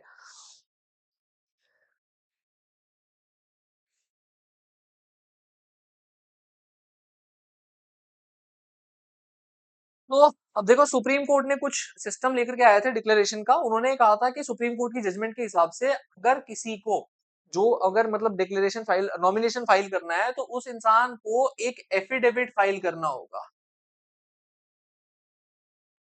और उस एफिडेविट में उस इंसान को कोई भी अगर उसके अगेंस्ट सीरियस क्रिमिनल केस है, उस केस के बारे में बताना होगा। उस इंसान के पास में एसेट कितना है, लायबिलिटी उस इंसान की कितनी है, वो भी डिक्लेयर करना होगा, अपनी भी और अपने फैमिली की भी। और कितना एजुकेशन क्वालिफिकेशन है। खैर, एजुकेशन क्वालिफिकेशन कोई मैंडेटरी नहीं है इलेक्शन लड़ने के लिए हमारे देश में, ना वोट डालने के लिए, बट फिर भी ये डिक्लेयर करना होगा, ताकि लोग जो वोट दे रहे हैं वो अवेयर हो सके कि भाई हम सच में किसको वोट दे रहे हैं। एक एडीआर नाम की वेबसाइट है, यहाँ पर आप विजिट कर सकते हो, अपने जगह का पिन कोड डालोगे, एसोसिएशन फॉर डेमोक्रेटिक रिफॉर्म्स नाम की एक वेबसाइट है, वहां जाओगे, आप देखोगे तो आपको सब पता चल जाएगा कि आपके एरिया में कौन वो इंसान है जो कितना पढ़ा लिखा, कितना क्या है, वो सब आपको पता चल जाएगा। ठीक है, this information is made public to help voters make inform choices, ताकि लोग जो है ऐसे ही किसी को वोट ना दे पाए, उनको पता लग सके कि वो किसको वोट दे रहे हैं। ठीक है, अच्छा, अब यहाँ बात करते हैं एजुकेशनल क्वालिफिकेशन। देखो, कोई मैंडेटरी क्वालिफिकेशन नहीं है। ठीक है, वोटर्स को डिसाइड करना है कॉम्पिटेंसी लोगों की, पीपल चॉइस मैटर्स, और ये एक डेमोक्रेटिक प्रिंसिपल है। कैसे, मैं बताता हूँ। देखो, मैंडेटरी क्वालिफिकेशन एमएलए एमपी के लिए बाकी जॉब्स की तरह नहीं है। यहाँ आपको पियून भी बनना है तो भी आपको 10वीं 12वीं पास होना चाहिए, बट उनके लिए नहीं है। मेन क्वालिफिकेशन बस यही है कि आपको लोगों की प्रॉब्लम्स को समझ में आना चाहिए, आप लोगों से कनेक्ट हो कि नहीं हो, that is only the main criteria कि आप इलेक्शन लड़ सकते हो कि नहीं लड़ सकते हो। ठीक है, just like cricketers are selected for skills not degrees, leaders are chosen for their ability to serve. कितने क्रिकेटर्स हैं जो है वो स्कूल ड्रॉप आउट्स हैं, कॉलेज ड्रॉप आउट्स हैं, ठीक है। तो अब देखो यहाँ पर भी यही है कि बस एक मेन क्राइटेरिया होनी चाहिए कि आप जो है आपके पास वो स्किल होनी चाहिए लोगों की प्रॉब्लम को सुनने की, समझने की और उनके साथ डील करने की, ठीक है। Nothing more than that. Voters act as examiners, इसमें जो है वो वोटर्स क्या है, वो एग्जामिनर्स हैं और फाइनली जो डिसीजन देते हैं उन सभी चीजों को, इनकी वोट्स को एनालाइज करके वो इलेक्शन कमीशन ऑफ इंडिया है, ठीक है। तो इसमें जो है वो, और वो भी डिसीजन कैसे देंगे, फेयर, कैसे, किसके बेसिस, लोगों ने कितने वोट दिए हैं उस बेसिस पे, ठीक है। अच्छा, तो even if education was considered important it should be the people's decision. अब देखो अगर चलो एजुकेशन भी अगर कर दिया जाता मिनिमम, तब भी जो है वो हम यही कहते हैं कि भाई लोगों की चॉइस जो है वो मैटर करनी चाहिए, ठीक है। अल्टीमेटली लोगों को गवर्न होना है, ठीक है। तो अब देखो अगर एजुकेशन को मैंडेटरी कर दिया जाएगा तो 90% तो लोग वही जो है वो डिस्क्वालीफाई हो जाएंगे। तो अगर वो डिस्क्वालीफाई हो गए तो उसकी वजह से क्या होगा, that will go against the democratic principle of our country, because हमारे देश में डेमोक्रेसी डेमोक्रेसी ये कहती है कि सबको राइट होना चाहिए इलेक्शन कंटेस्ट करने का। इस वजह से जो है इलेक्शन को मैंडेटरी नहीं किया जा सकता है। Most citizens would be deprived of the right to contest elections, and if a graduate degree was required over 90, अगर graduate degree कोई अगर आप कर दोगे तो 90% तो लोग ऐसे डिस्क्वालीफाई हो गए। तो ये तो this will go against the democratic credentials of our country, है ना। तो इसीलिए एजुकेशन को मैंडेटरी नहीं किया जा सकता है। इलेक्शन कैंपेन्स, अब लोग जो है वो क्या करते हैं, इलेक्शन कैंपेन्स रन करते हैं। पर्पस क्या है इलेक्शन कैंपेन का, ताकि लोग जो है, ताकि election allows people to choose representative. Election क्या करते हैं कि लोगों को अलाउ करते हैं अपने रिप्रेजेंटेटिव को चूज करना। बट कैंपेन्स क्या करते हैं, एक डिस्कशन का माहौल, रैलीज हो रही है, ठीक है। लोग घूम घूम के जो है प्रचार कर रहे हैं, लोग घरों में आके आपको बता रहे हैं क्या करेंगे क्या नहीं करेंगे, बड़े बड़े पोस्टर्स लग रहे हैं, वो सब क्या है, कैंपेन्स है। इससे पूरे देश में एक ओपन माहौल हो पाता है डिस्कशन का, मीडिया पे डिस्कशन हो पाता है, ठीक है। ड्यूरेशन और एक्टिविटीज इसकी क्या है, ड्यूरेशन और एक्टिविटीज ये 2 हफ्ते करीब की होती है। जब से कैंडिडेट जब से announcement of candidates and polling date, तो जब से जो है वो कैंडिडेट का अनाउंसमेंट होता है, पार्टी जब से कैंडिडेट्स का अनाउंसमेंट करती है तब से लेके जिस दिन वोट डलते हैं तब तक कैंपेन चलती हैं, ठीक है। अच्छा, इसमें क्या क्या होता है इन कैंपेन्स में, इन कैंपेन्स में जैसे जो है वो कैंडिडेट्स कॉन्टैक्टिंग वोटर्स, वोटर के पास पहुंचते हैं कैंडिडेट्स, उनसे कॉन्टैक्ट करने की कोशिश करते हैं, मीटिंग्स करते हैं, लोगों का सपोर्ट मोबिलाइज करते हैं, मीडिया में कवरेज छापते हैं, पब्लिशिंग करते हैं, एडवर्टीजमेंट करते हैं। तो ये, लेकिन इसकी प्रिपरेशन जो है इलेक्शन के कई महीने पहले ही हो जाती है शुरू, ठीक है। तो ये चीज है। अच्छा, तो कुछ यहाँ पे की इलेक्शन स्लोगन्स फॉर पास, जैसे 1971 में कांग्रेस इंदिरा गांधी की गवर्नमेंट थी, उन्होंने एक नारा दिया था, रिमूव पॉवर्टी, गरीबी हटाओ का नारा, ठीक है। तो एक वो चीज था। 1977 में जनता पार्टी जेपी नारायण जी की, उन्होंने कहा था सेव डेमोक्रेसी, क्योंकि उस टाइम इमरजेंसी लगी थी, उसकी जस्ट बाद में इन्होंने कहा था सेव डेमोक्रेसी, तो ये जीते थे फिर।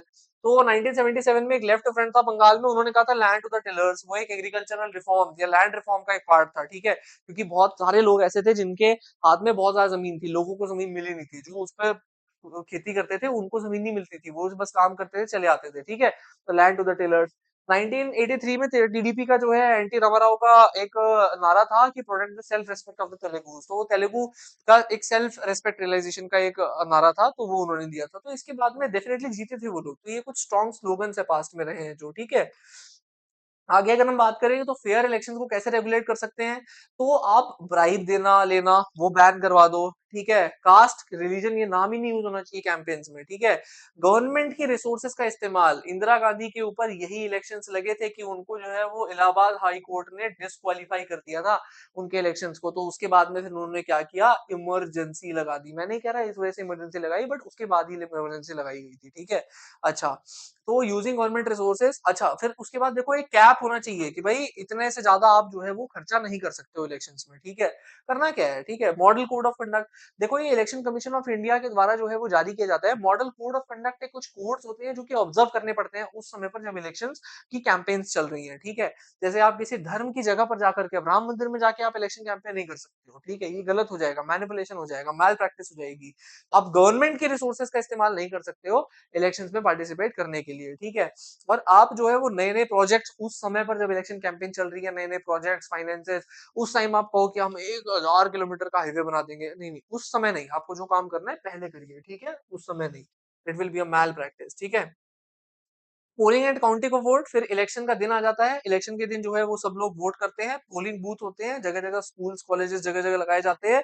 वोटर्स को आइडेंटिफाई किया जाता है, उनके फिंगरप्रिंट लिए जाते हैं और कैंडिडेट्स को जो है वो मॉनिटर किया जाता है कि कोई वहां पे आकर के कोई ऐसी एक्टिविटी ना करे। कैंडिडेट एजेंट्स जो है वो ये मॉनिटर करते हैं कि कोई अनफेयर प्रैक्टिस ना हो। ठीक है। अच्छा, फिर वोटिंग मेथड क्या होता है? पहले जो है वो बैलेट पेपर यूज हुआ करता था, पर बैलेट पेपर में क्या करते थे, एक पेपर होता था, उस पेपर में जो है वो साइन बने होते थे। आपको एक पार्टी के उस पे साइन स्टैंप लगा करके और एक बॉक्स में डाल देना होता था, बैलेट बॉक्स में। ठीक है। फिर यू आया आपका आजकल का ईवीएम, इलेक्ट्रॉनिक वोटिंग मशीन। ठीक है। उसके उसमें क्या होता है, कैंडिडेट्स का नाम डिस्प्ले होता है, उस पर आपको बटन प्रेस करना होता है। ठीक है। तो इससे क्या होता है, बटन आप दबाते हो तो ईवीएम मशीन में वो वोट रिकॉर्ड हो जाती है। आजकल तो सुप्रीम कोर्ट के मैंडेट के बाद में एक मशीन आ गई है, VVPAT, voter verifiable paper audit trial. ठीक है। इसमें क्या होता है, आप जो वोट डाल रहे हो ईवीएम में, वो आपको एक पर्ची पे लिखी हुई आएगी प्रिंटेड, फिर वो अंदर गिर जाएगी, ताकि अगर कोई मैल प्रैक्टिस हुई हो तो उन उन पर्चियों का भी फिर काउंटिंग हो सके। ठीक है। इसलिए फिर आगे बात होती है कि security and continuing process. Polling के बाद में इसको जो है ईवीएम मशीन को सेफ्टी से सिक्योर तरीके से रखा जाता है। एक डेट फिक्स कर दी जाती है कब इनकी वोट्स की काउंटिंग होगी। काउंटिंग के प्रोसेस में ईवीएम की वोट्स काउंट होती है। जिस कैंडिडेट को सबसे ज्यादा वोट्स मिलते हैं, वो कैंडिडेट जो है वो, चाहे एक वोट भी ज्यादा मिला हो, वो कैंडिडेट उस पर्टिकुलर कॉन्स्टिट्यूएंसी से जीत जाते हैं। ठीक है। अच्छा, रिजल्ट का फिर अनाउंसमेंट होता है। सभी कॉन्स्टिट्यूएंसी का रिजल्ट एक ही साथ ऑलमोस्ट एक ही दिन के अंदर अंदर अनाउंस हो जाता है। हर जगह अपडेट आती है, कुछ ही घंटों में इलेक्शन का रिजल्ट डिक्लेयर हो जाता है। और जो मेजोरिटी, जिस भी पर्टिकुलर पार्टी की मेजोरिटी 50% से ज्यादा एक भी सीट आ गई, वही जो है वो गवर्नमेंट फॉर्म करती है। ठीक है। अच्छा, तो ये चीज है। फिर उसके बाद हम देखेंगे कि आर इलेक्शन टू एक्सपेंसिव। देखो, सच में एक्सपेंसिव है। 2014 के इलेक्शन सर्वे कहता है कि 3500 करोड़ रुपए जो है वो पर वोटर जो है वो 40 रुपए एक्सपेंड हुए हैं। ठीक है। It's too much, too high expenditure. ठीक है। टोटल एक्सपेंडिचर गवर्नमेंट का, पार्टी का, कैंडिडेट का 30,000 करोड़ रुपए का है। 30,000 मतलब पर वोटर 500 रुपए इन्होंने एक्सपेंड करे हैं। बहुत ज्यादा है, बहुत टू एक्सपेंसिव। सारी गवर्नमेंट मशीनरी, पुलिस, आर्मी, मतलब पैरामिलिट्री सब लग जाती है इसी सिक्योरिटी में। ठीक है। तो अगर हम कंपेयर करें बाकी एक्सपेंसेस से, तो न्यूक्लियर सबमरीन 2005 में उसकी कॉस्ट थी 3,000 करोड़। ठीक है। कॉमनवेल्थ गेम्स पूरे हो गए थे 20,000 करोड़ में, बट मात्र एक साल में, एक 5 साल में इलेक्शन में इतना पैसा लग जाता है। हो सकता है इससे ज्यादा ही लगता हो, कम तो नहीं है इससे। ठीक है। क्या ये सच में एक्सपेंसिव है? तो हम ये कह सकते हैं कि इलेक्शन जो है वो हमारे डेमोक्रेसी का फाउंडेशन है। इससे लोग पार्टिसिपेट कर पाते हैं, डेमोक्रेसी को रियलाइज कर पाते हैं। Free and fair elections conduct कराने में पैसे, एक्सपेंसेस आते हैं, हाँ, वो थोड़े डिबेट का मैटर है कि ज्यादा कम। बट यस, मतलब जेन्युइनली चाहिए, वैसे होना तो चाहिए इलेक्शंस। ठीक है। तो अब बात यहाँ पर देखो ये आती है कि इशू क्या है इलेक्शंस में। देखो, इलेक्शन का इशू ये है कि वोटर लिस्ट कई बार मैनिपुलेट कर दी जाती है। ठीक है। गवर्नमेंट के रिसोर्सेज यूज करते हैं, एयरक्राफ्ट, हेलीकॉप्टर, ठीक है, उनकी गाड़ी घोड़े सब यूज करते हैं। पैसा का पावर दिखा करके बड़ी बड़ी पार्टियां पैसों से लोगों के वोट खरीद लेती है। ठीक है। इंटिमिडेशन एंड रिगिंग, जबरदस्ती इंटिमिडेट नहीं देगा ना वोट, तब बताएंगे तेरे को, जाके वोट दे उसको। ठीक है। इंटिमिडेट किया जाता है लोगों को। ठीक है। फिर देखो, independent election commission of India.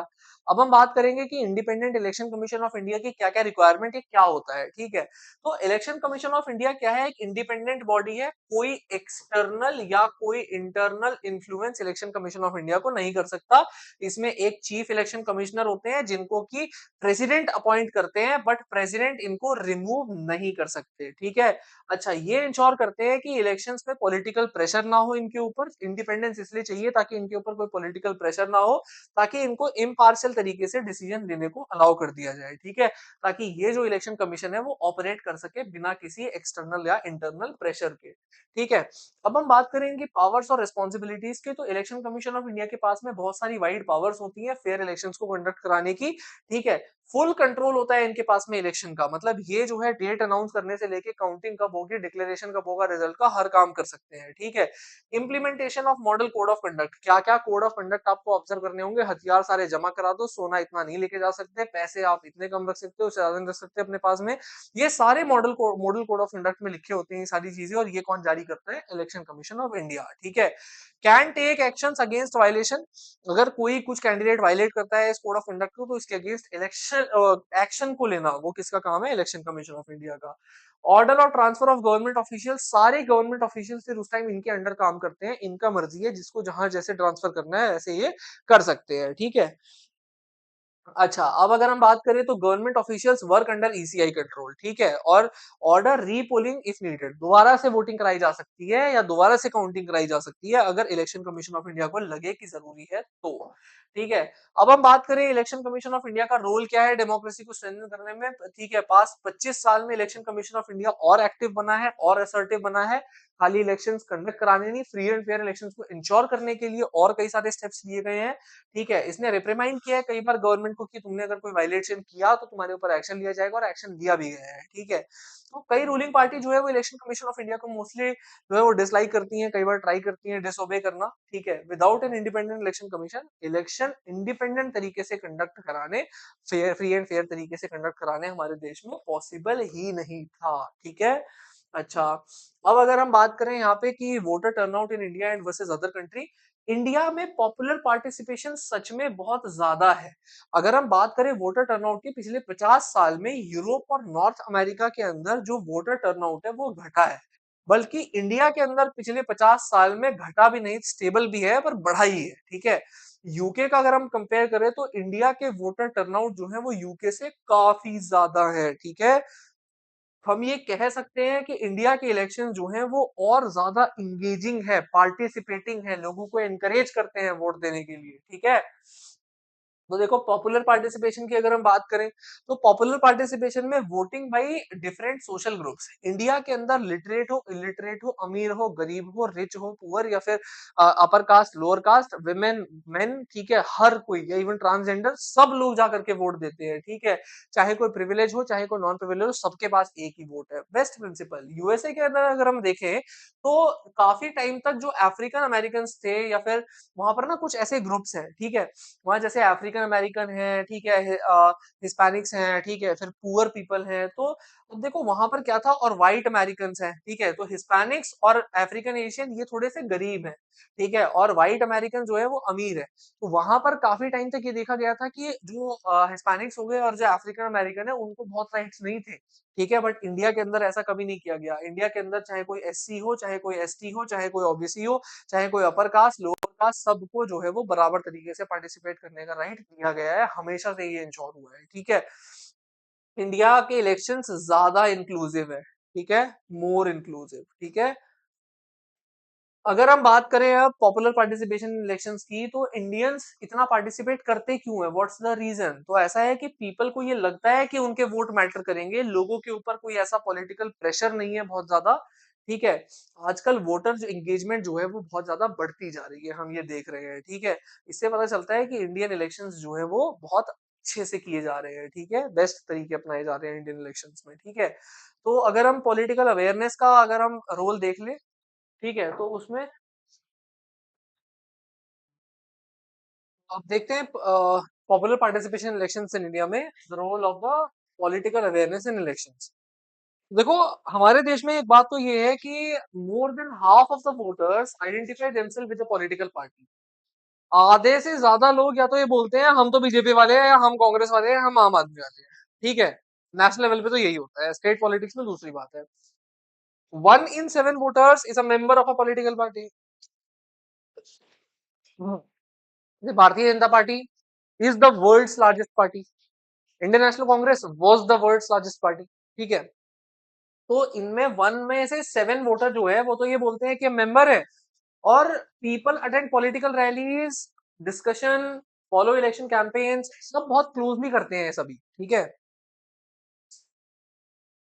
आगे देखेंगे, फाइनल थॉट तो यही है कि भाई वाइब्रेंट डेमोक्रेसी है इंडिया की, इंडिया में डेमोक्रेटिक क्रेडेंशियल्स बहुत हाई है, बहुत हाई वोटर टर्नआउट है, पार्टिसिपेशन बहुत अच्छा है, हर सोशल ग्रुप के लोग पार्टिसिपेट करते हैं, ठीक है, इवन पुअर मार्जिनलाइज सभी, सबकी वॉइस सुनी जाती है। वेस्टर्न कंट्री से तो वोटर टर्नआउट काफी ज्यादा बढ़िया है, ठीक है। अब हम बात करेंगे हाँ, जो इलेक्शन का आउटकम है, जो इलेक्शन का वर्डिक्ट है, वो किस तरीके से एक्सेप्ट किया जाता है इंडिया में। तो एक की इंडिकेटर जो है वो फेयरनेस का वो ये है कि election is how it's outcome is accepted. किस तरीके से जो है वो इलेक्शन का जो आउटकम है वो एक्सेप्ट किया जाता है, ठीक है। इलेक्शन जो है वो if elections were not free and fair the result would typically favour the powerful. अगर मान लो इलेक्शंस फेयर नहीं होते तो 2014 में जो वर्डिक्ट दिया लोगों ने, कांग्रेस पावर से गई, ठीक है, और बीजेपी पावर में आई, ऐसा हुआ ही नहीं होता। आ रही है बात समझ में? ऐसा तो हुआ ही नहीं होता, ठीक है। अब देखते हैं फिर आगे भी क्या होता है फिर, ठीक है। तो नेवर लूज, तो ऐसा तो जीतती हारती ही नहीं कभी भी। जैसे पीआरआई हमने देखा था, इंस्टीट्यूशनल पार्टी, जो हमने बात की थी मैक्सिको की, तो वहां पर क्या था, वो हारी ही नहीं वो पार्टी, ठीक है। वो हार ही नहीं रही थी 20 साल से, तो क्या मतलब, वहां के इलेक्शन ही फेयर नहीं थे, ठीक है। हाँ। अगर हम बात करें, एक्सेप्टेंस इसलिए है कि रूलिंग पार्टी जो है वो रूटीनली लूज होती है इंडिया के अंदर, ठीक है। रूलिंग पार्टी जो है वो रेगुलर बेसिस पे नेशनल और स्टेट में हारती है। इन 2 out of every 3 election held in past 25 years ruling party lost. 3 में से 2 इलेक्शंस में जो अभी की पार्टी है वो हारी है। इसका मतलब क्या है, इसका मतलब ये इलेक्शन जेन्युइन है भाई, तभी तो हारी वो, वरना हारती ही नहीं, ठीक है। इससे पता चलता है कि इलेक्शन फ्री एंड फेयर है और लोगों की बात को सुना जाता है। इसका मतलब जो इलेक्शंस है वो लेजिटिमेट है, एकदम रिजल्ट एकदम लेजिटिमेट है, ठीक है। अभी के जो रिप्रेजेंटेटिव है यूएस में, ये हम देखते हैं कि यूएस में जो रिप्रेजेंटेटिव है वो कभी हारते ही नहीं है। बट इंडिया में अबाउट, जैसे मान लो अभी की जो लोकसभा है उसमें, और जो 2029 में लोकसभा होगी, तो 50% जो एमपीज होंगे वो न्यू होंगे, अभी वाले हार जाएंगे। ये बात है, ये हमेशा से ट्रेंड चलता आ रहा है। तो इससे पता चलता है कि इनकम्बेंट लॉस रेट बहुत अच्छा है, तो इसीलिए जो है ये बताया कि अगर सही नहीं करोगे काम तो हार जाओगे। इलेक्शन कमीशन बढ़िया से काम कर रही है, मतलब, ठीक है। आगे ये है कि influence of money and criminal background. देखो यहाँ पर ये है कि देखा गया है कि स्पेंडिंग जो है वो बहुत ज्यादा है, लोगों की वोट खरीदी जाती हैं, लोग जो इलेक्शन लड़ रहे हैं उनके क्रिमिनल कनेक्शंस बहुत देखने को मिले हैं, ठीक है। Defeat of such candidate further indicates, और ये कैंडिडेट भी हारते हैं, पैसा दे के भी हारते हैं, पैसा खर्च होके भी हारते हैं। इससे पता चलता है कि लोग देश में कम से कम बेवकूफ नहीं है, और रिप्रेजेंटेशन बहुत फेयर है इलेक्शन के अंदर, ठीक है। अच्छा, फिर है कि इलेक्शन आउटकम्स, तो इलेक्शन के आउटकम जो है वो क्या माना जाता है, उनको लोगों का वर्डिक्ट माना जाता है। इलेक्शंस के जो आउटकम्स होते हैं वो ये माना जाता है कि वो लोगों का फैसला है, that is the verdict of the people, ठीक है, that represents the wish of the people. तो उसका एक्सेप्ट करना ये दिखाता है कि इंडिया के अंदर इलेक्शंस को बहुत लेजिटिमेट देखा जाता है और इलेक्टोरल सिस्टम को बहुत फेयर माना जाता है, ठीक है। फाइनल थॉट यही है कि रूलिंग पार्टी हारती है। इससे ये बात पता चलती है कि भाई इलेक्शंस बहुत जेन्युइन है इंडिया के अंदर, ठीक है। फिर जो है वो पार्टीज एक ट्रस्ट है, ठीक है। रिजल्ट को कभी भी ये नहीं कहा जाता नहीं रिजल्ट गलत है। तो अभी कुछ जो है बेवकूफ लोग ईवीएम पे सवाल उठाते हैं बट प्रूव भी नहीं कर पाते हैं फिर कि ईवीएम रिग्ड है, ठीक है। फिर हम बात करते हैं कुछ चैलेंजेस, क्या चैलेंजेस फेस करने पड़ते हैं फ्री एंड फेयर इलेक्शंस में।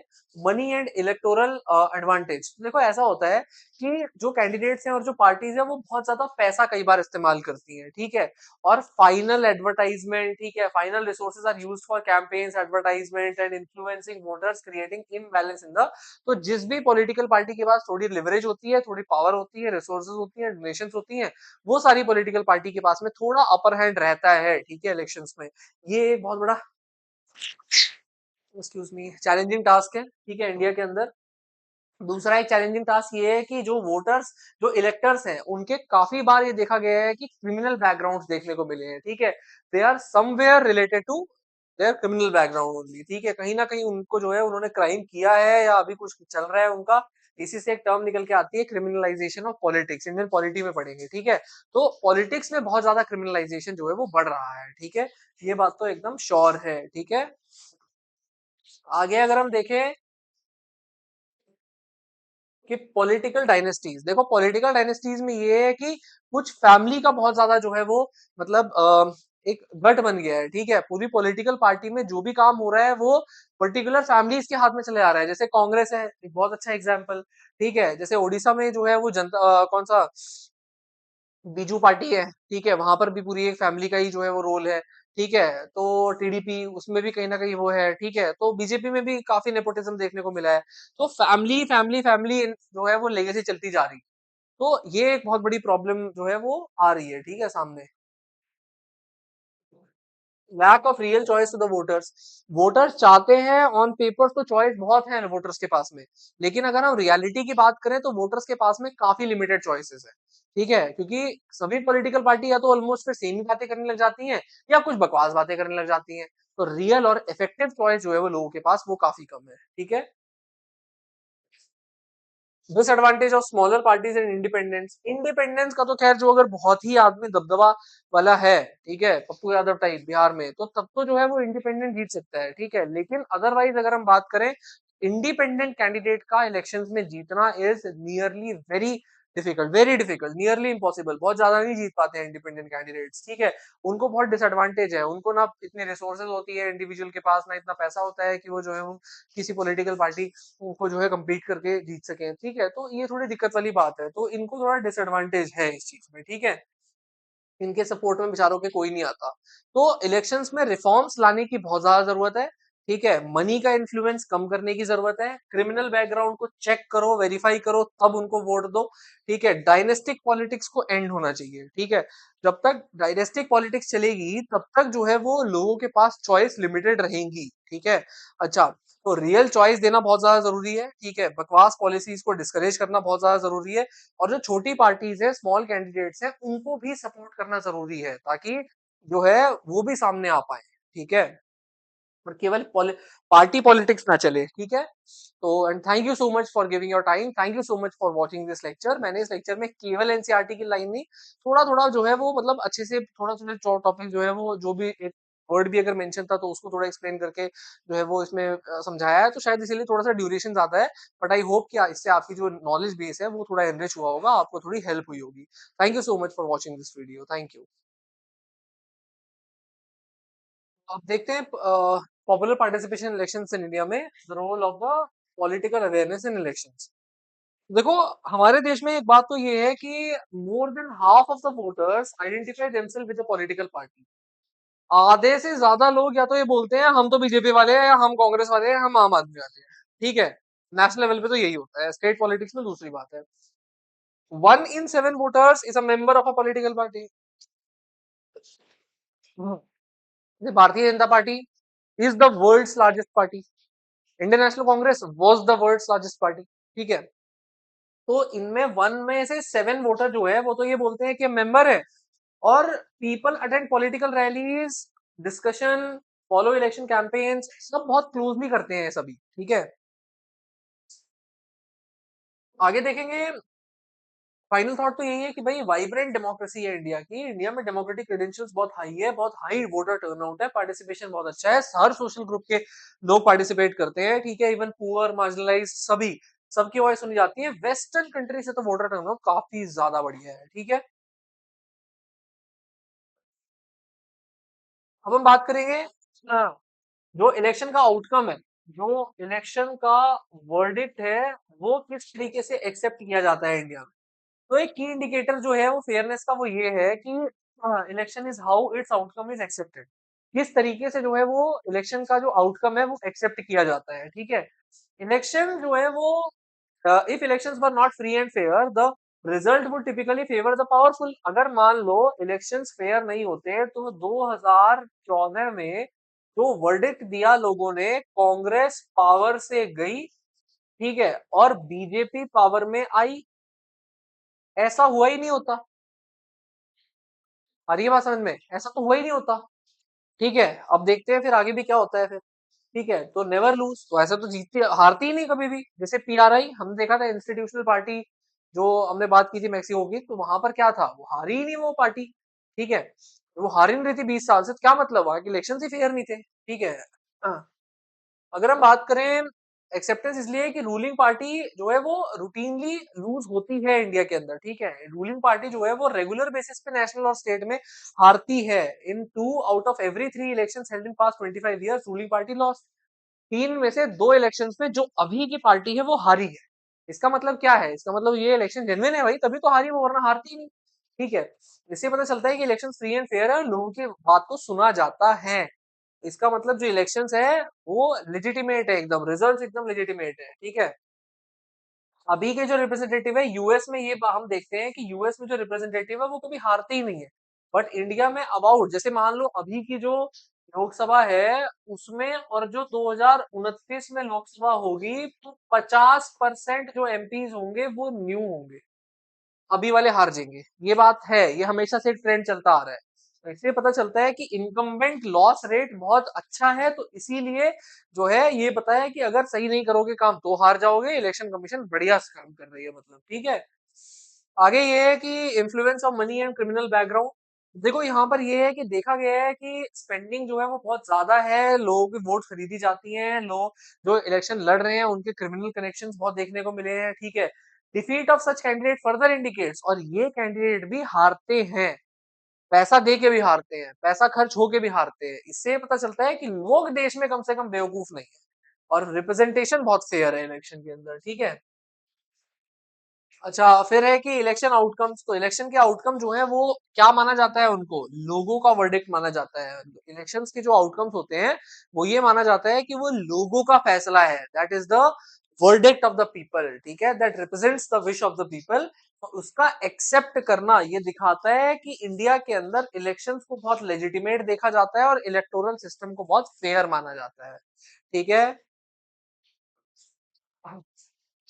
फाइनल थॉट यही है कि रूलिंग पार्टी हारती है।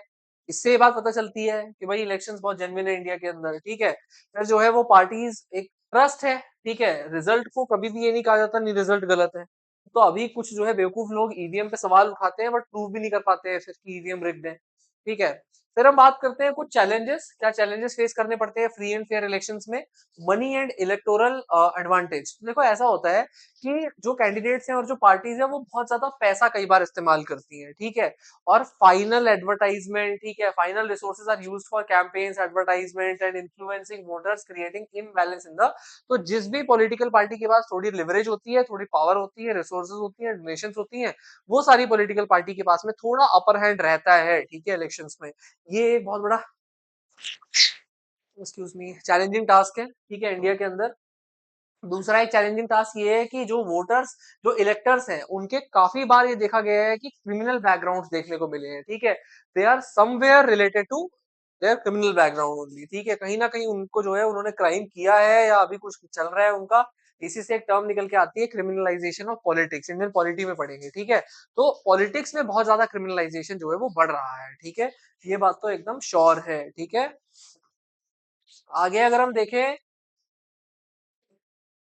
कि पॉलिटिकल डायनेस्टीज, देखो पॉलिटिकल डायनेस्टीज में ये है कि कुछ फैमिली का बहुत ज्यादा जो है वो मतलब एक गट बन गया है, ठीक है। पूरी पॉलिटिकल पार्टी में जो भी काम हो रहा है वो पर्टिकुलर फैमिलीज के हाथ में चले आ रहा है। जैसे कांग्रेस है एक बहुत अच्छा एग्जाम्पल, ठीक है। जैसे ओडिशा में जो है वो जनता कौन सा बीजू पार्टी है, ठीक है, वहां पर भी पूरी एक फैमिली का ही जो है वो रोल है, ठीक है। तो टीडीपी उसमें भी कहीं ना कहीं वो है, ठीक है। तो बीजेपी में भी काफी नेपोटिज्म देखने को मिला है। तो फैमिली फैमिली फैमिली जो है वो लेगेसी चलती जा रही है। तो ये एक बहुत बड़ी प्रॉब्लम जो है वो आ रही है, ठीक है, सामने। Lack of real choice to the voters, voters चाहते हैं ऑन पेपर तो चॉइस बहुत है वोटर्स के पास में, लेकिन अगर हम रियलिटी की बात करें तो वोटर्स के पास में काफी लिमिटेड चॉइसेस है, ठीक है। क्योंकि सभी पॉलिटिकल पार्टी या तो ऑलमोस्ट फिर सेम ही बातें करने लग जाती हैं या कुछ बकवास बातें करने लग जाती हैं। तो रियल और इफेक्टिव चॉइस जो है वो लोगों के पास वो काफी कम है, ठीक है। Disadvantage of smaller parties and independence, independence का तो खैर जो अगर बहुत ही आदमी दबदबा वाला है, ठीक है, पप्पू यादव टाइप बिहार में, तो तब तो जो है वो इंडिपेंडेंट जीत सकता है, ठीक है। लेकिन अदरवाइज अगर हम बात करें, इंडिपेंडेंट कैंडिडेट का इलेक्शंस में जीतना is nearly very difficult, nearly impossible, बहुत ज्यादा नहीं जीत पाते हैं इंडिपेंडेंट कैंडिडेट्स, ठीक है। उनको बहुत डिसएडवांटेज है, उनको ना इतनी रिसोर्सेज होती है इंडिविजुअल के पास, ना इतना पैसा होता है कि वो जो है वो किसी पॉलिटिकल पार्टी को जो है कम्पीट करके जीत सके, ठीक है। तो ये थोड़ी दिक्कत वाली बात है, तो इनको थोड़ा डिसएडवांटेज है इस चीज में, ठीक है। इनके सपोर्ट में बेचारों के कोई नहीं आता। तो इलेक्शंस में रिफॉर्म्स लाने की बहुत ज्यादा जरूरत है, ठीक है। मनी का इन्फ्लुएंस कम करने की जरूरत है, क्रिमिनल बैकग्राउंड को चेक करो, वेरीफाई करो, तब उनको वोट दो, ठीक है। डायनेस्टिक पॉलिटिक्स को एंड होना चाहिए, ठीक है। जब तक डायनेस्टिक पॉलिटिक्स चलेगी तब तक जो है वो लोगों के पास चॉइस लिमिटेड रहेंगी, ठीक है। अच्छा, तो रियल चॉइस देना बहुत ज्यादा जरूरी है, ठीक है। बकवास पॉलिसीज को डिस्करेज करना बहुत ज्यादा जरूरी है, और जो छोटी पार्टीज है, स्मॉल कैंडिडेट्स हैं, उनको भी सपोर्ट करना जरूरी है ताकि जो है वो भी सामने आ पाए, ठीक है। और केवल पार्टी पॉलिटिक्स ना चले, ठीक है? तो and thank you so much for giving your time, thank you so much for watching this lecture. मैंने इस लेक्चर में केवल एनसीईआरटी की लाइन नहीं, थोड़ा-थोड़ा जो है वो मतलब अच्छे से थोड़ा-थोड़ा टॉपिक जो है वो जो भी एक वर्ड भी अगर मेंशन था तो उसको थोड़ा एक्सप्लेन करके जो है वो इसमें समझाया है, तो शायद इसीलिए थोड़ा-सा ड्यूरेशन ज़्यादा है। बट आई होप कि इससे आपकी जो नॉलेज बेस है वो थोड़ा एनरिच हुआ होगा, आपको थोड़ी हेल्प हुई होगी। Thank you so much for watching this video. Thank you.